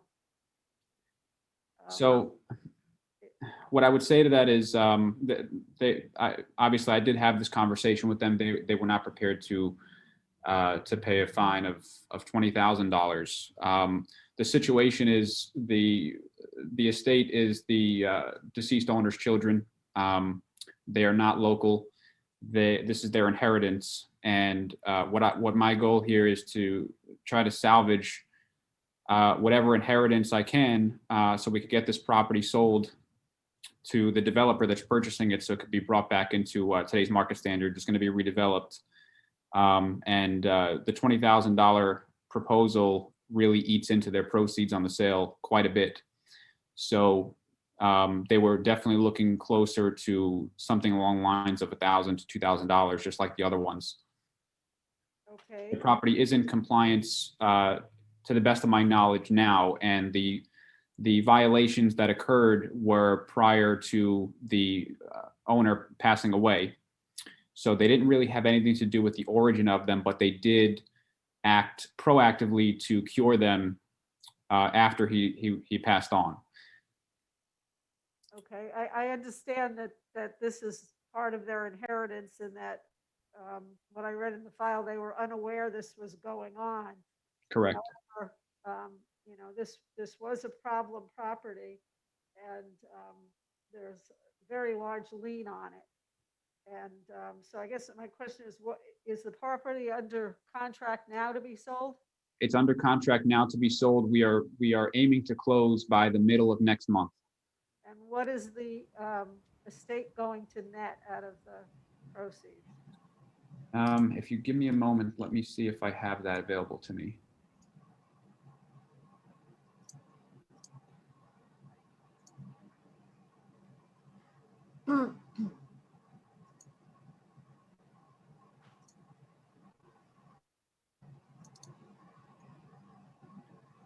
Give me one moment, Your Honor.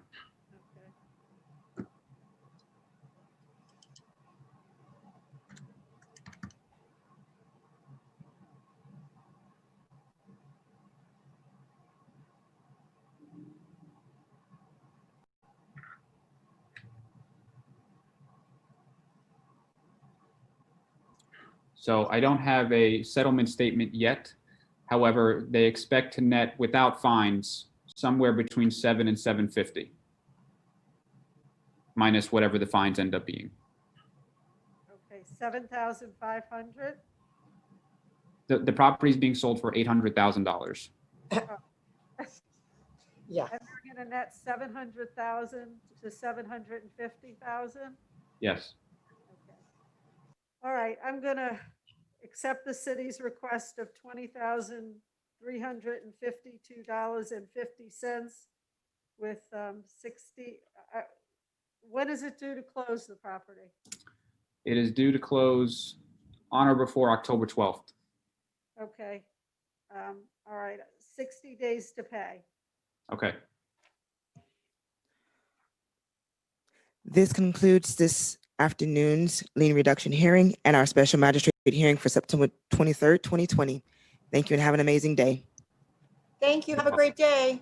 Thank you. Thank you, everybody. Thanks, everybody, for your patience. I know these are difficult times, but we're all doing the best we can, right? It moves along pretty. I think everyone did well. I think so. All right. Okay. Rhonda, thanks for your help this week with the email.